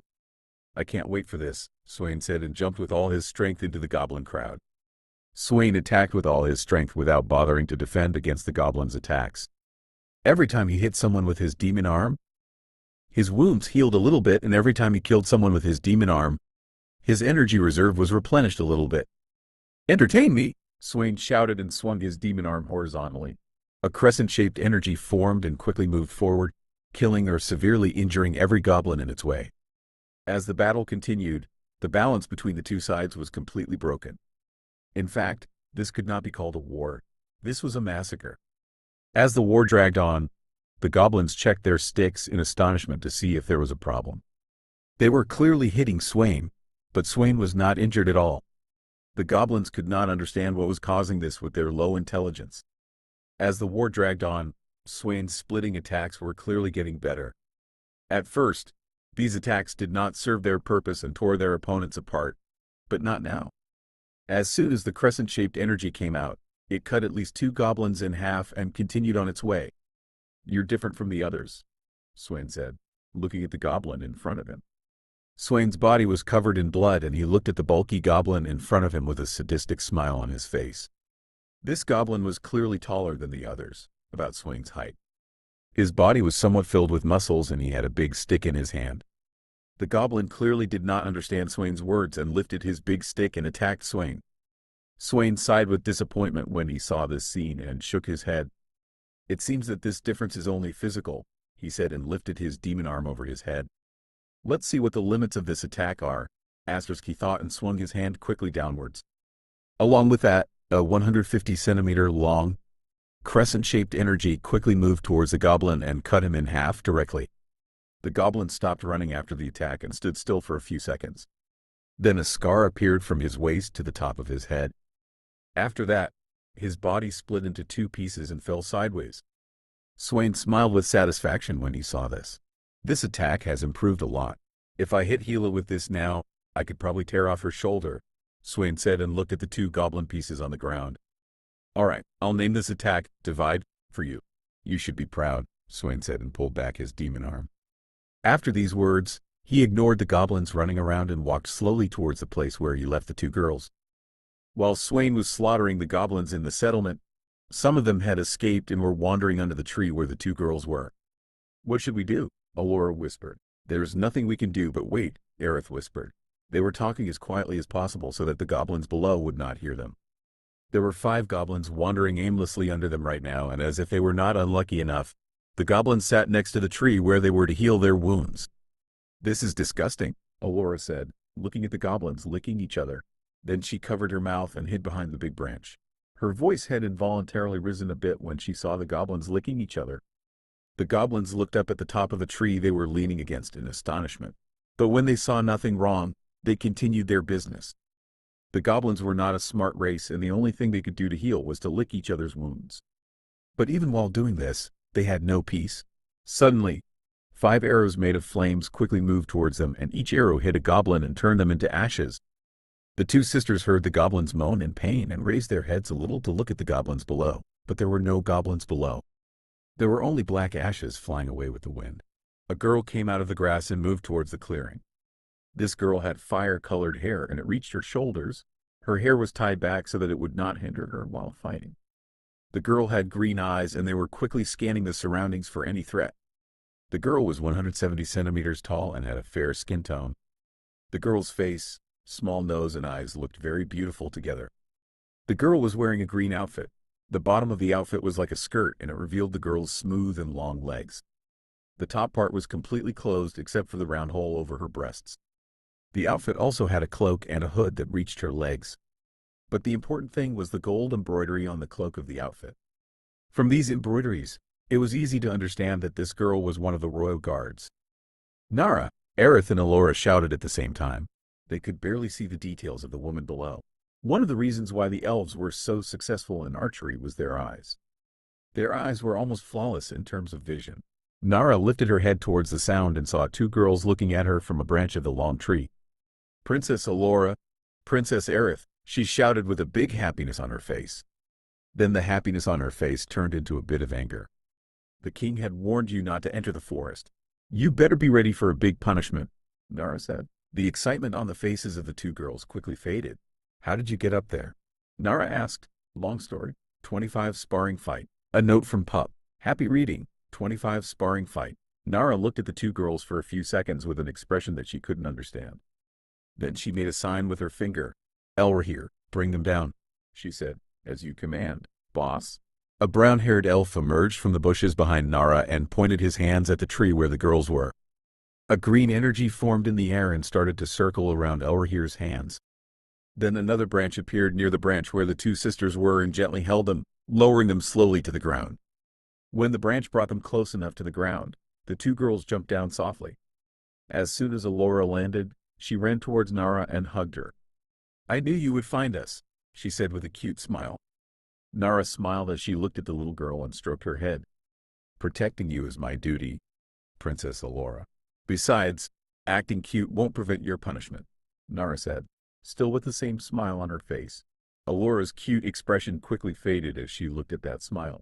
She let go of Nara's hug and said, "It was worth a try," as she walked to her sister's side. "Now that we have found you, we can return to the Empire. You can tell us what happened on the way," Nara said. "We should wait for Swain before we go," Aerith said, raising one finger. Nara frowned in surprise when she heard these words. Who? She asked. I'm already here, a harsh voice answered from behind. Nara heard a harsh voice as soon as she asked the question. Nara and Elrahir turned around in shock and took a defensive position. I couldn't even sense him approaching, they both thought. As they turned around, a figure covered in green blood came out of the shadows. The figure's fair skin and black clothes were stained with green blood everywhere. Identify yourself, Elrahir shouted, looking at Swain. Don't worry, I'm not an enemy, Swain said with a small smile and raised his hand to show that he was not an enemy. Although he tried to show that he was not an enemy, the bloodstains on his clothes, the heavy smell of blood on him and the killing intent that put pressure on the surroundings made it hard for the two guards to believe that he was not an enemy. Just answer my question, Elrahir said in an authoritative tone and moved one hand to the hilt of his sword on his waist. Swain frowned when he saw his movement. It would be easy to deal with the male elf. The real problem is the female elf. Judging by her energy reserves, she is stronger than me. No matter how destructive my demon energy is, I don't think I can kill mid-level divine beings with my current state. Are you ignoring us? Nara asked. She activated the ether inside her and stayed alert when she saw that Swain was not talking. His killing intent is too high. I can't imagine how many people he killed for this. Nara thought and glanced at the two girls behind her from the corner of her eye. The two sisters were sweating and unable to move because of the pressure of the killing intent. Killing intent is pushing them hard. This is a good opportunity for them to improve their senses. Killing intent is not yet enough to harm them. There were two ways for elves to improve their senses. One was to just wait. Thanks to the blessing of nature, an elf's senses would increase as they aged. The other and more effective way was to sharpen their senses in battles and life and death situations. My name is Jericho Swain. I was sent here as an envoy by Asgard, Swain said expressionlessly. Actually, he was almost sure that the elves would not recognize him when he said these words. I have never heard this name before. Asgard would send well-known names as envoys, and until now that name was Commander Roland. Nara said, frowning. I knew it. My name has been forgotten. Maybe he would know my name if your grandfather was alive, Swain said and paused. Also, Commander Roland is dead, he added. A big smile appeared on his face as he said this. Nara continued to look at Swain with a cautious expression. She didn't know what decision to make. She could have taken Swain to the Empire if there weren't two princesses behind her. Speaking of princesses, Aerith seemed to know him. Nara thought of this with an enlightenment and looked at the princesses behind her. She activated the ether inside her and reduced the pressure on the two girls. The two girls started to breathe deeply and knelt on the ground. Elrahir looked at Swain cautiously, while Nara walked towards the two girls and supported them to stand up. Damn it! Are you trying to kill us? Allura shouted, looking at Swain. Swain tilted his head, not understanding these words. What are you talking about, kid? He said. Elrahir gritted his teeth and clenched his teeth when he heard Swain's disrespectful words. You're killing intent. It's suppressing us, Aerith said breathlessly. Swain's eyes shone with understanding when he heard these words. Well, I just came out of a battle. That's why I can't control my killing intent right now. I forgot that elves have good senses, Swain said, with a shameless smile on his face. So you know each other, Nara said and looked at Swain with an apologetic expression. I saved these brats' lives, Swain said. Nara looked at the blood on Swain's clothes and the smile on his face and said, I see. Let me accompany you to the Elf Empire. I'm right behind you, Swain said. It would take them a few hours to get to the Elf Empire from where they were. Actually, if Swain wasn't a guest, they could run to the Empire faster. But that would be too rude. After all, Swain was a guest. Nara told Swain stories about the elves during their journey. While doing this, she also observed Swain's movements. Her eyes first caught Swain's missing left arm. She wondered how he lost his arm, but she thought it was not appropriate and did not ask him how he lost his left arm. Fortunately, there was someone else who didn't care about that. How did you lose your arm, Swain? Allura asked. Allura, Nara shouted, turning to the girl. No problem, Swain said and paused. I don't have a glorious or emotional story. My arm was cut off by a scoundrel, Swain said emotionlessly. Is that all? Allura asked. Yes, Swain said. I'm sorry for your arm. I hope the scoundrel who cut your arm goes to hell, Allura said with a vindictive voice. Nara sighed in defeat when she heard Allura's rude words. Behave yourself, Allura. You are a princess, Nara said. Don't worry, I'll send him to hell as soon as I get the chance, Swain said with a playful smile. The journey was interrupted by a break because of the exhaustion of the two sisters. It was normal for them to be tired. After all, They had been running from a goblin for a long time. On top of that, Nara had extended the road to show Swain around. The group stopped at the edge of a lake in an open area and waited for the girls to catch their breath. The two girls sat on top of a rock and threw stones into the lake. Meanwhile, Elrahir came to Swain's side and said, "I heard that the Asgardians fight very well." Swain understood where this conversation was going as soon as he heard these words. "If you ask me, they are not that impressive," Swain replied and looked at Elrahir with his bright purple eyes.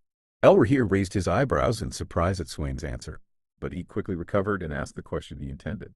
"Would you mind having a sparring match with me? I have always wanted to see how the Asgardians fight," he said. Nara stayed silent when she heard the conversation between the two. She sat next to the rock where the girls were sitting and leaned against the rock. She would enjoy watching a sparring match between them. After all, she was curious about the outcome of this fight. She had never heard Swain's name before, but according to what he said, he must have been very old. If you add that Asgard had sent him as an envoy, he must have been very strong. Nara, on the other hand, was curious about how much Elrahir had improved. Even though she had trained him herself, she wondered how he would fight against someone else. Elrahir was expected to be the next royal guard. He was very talented, but he had an Asgardian in front of him. Asgardians were known for their cruelty, endless endurance, and pure power. These features alone were enough to easily defeat Elrahir, but Swain had no left arm. This would give Swain a big disadvantage in a real fight. Looking at the long sword on his waist, he prefers to keep his distance because he has no left arm. This makes sense. After all, it would be hard for him to use a spear with one arm. Nara thought, "I have no problem," Swain said, and the two walked to the middle of the clearing. This event caught the attention of the two girls who were throwing stones into the lake, and they turned and looked at them. "Will this be good for him?" Aerith asked, looking at Nara. "Don't worry, Elrahir won't be harsh on him. This is just a matter of intimidation," Nara said with a reassuring smile. "I wasn't talking about Swain," Aerith whispered. Nara couldn't say anything to Aerith before the sparring match between the two started. A note from Pupp. This fanfiction is also live on Scribble Hub. 26 Sparring Fight 2. 26 Sparring Fight 2. When they reached the middle of the clearing, Elrahir looked at Swain's missing left arm with a motionless face. "I will not use my one arm to be fair," he said. Swain could not help but chuckle when he heard these words. This movement caused Elrahir to frown. "If you use only one arm, you will lose before you know what happened. I suggest you use both of your arms," said Swain, and he pulled out his katana that was attached to his left side of the waist. This movement made the two sisters who were sitting on the stone and watching them raise their eyebrows in fear. "Will this be good for him?" said Aerith, looking at Nariah. This was not a fight to the death, so he did not need to draw his katana from its sheath. "All right," whispered Elrahir, and he also took his sword in the same way. Elrahir raised his sword and took a fighting stance and said, "There are no rules. We will continue until one of us gives up. If that is okay with you." A small smile appeared on his face as he said these words. Elrahir's sword was straight and both sides were sharp. Its length was a little shorter than Swain's katana, probably around 140 to 150 centimeters. It had a brown sheath and a brown hilt. This brown material looked like wood, and it had some carvings related to elf art on it. Swain did not respond to this provocation and entered a fighting stance. Actually, calling it a fighting stance was a bit of an exaggeration. Swain just lifted his katana slightly in the air while looking at Elrahir. Elrahir spoke with a slight anger when he saw Swain's fighting stance. "I had heard that Asgardians were arrogant, but I did not expect this much," he said. Swain did not answer these words. He just stood still and continued to look at Elrahir with empty eyes. "Since you are playing hard," he whispered to Elrahir and charged toward Swain. While running, he added, "Let's see how long you can keep this up." Swain's face showed a mocking smile when he saw this. He was enjoying this situation.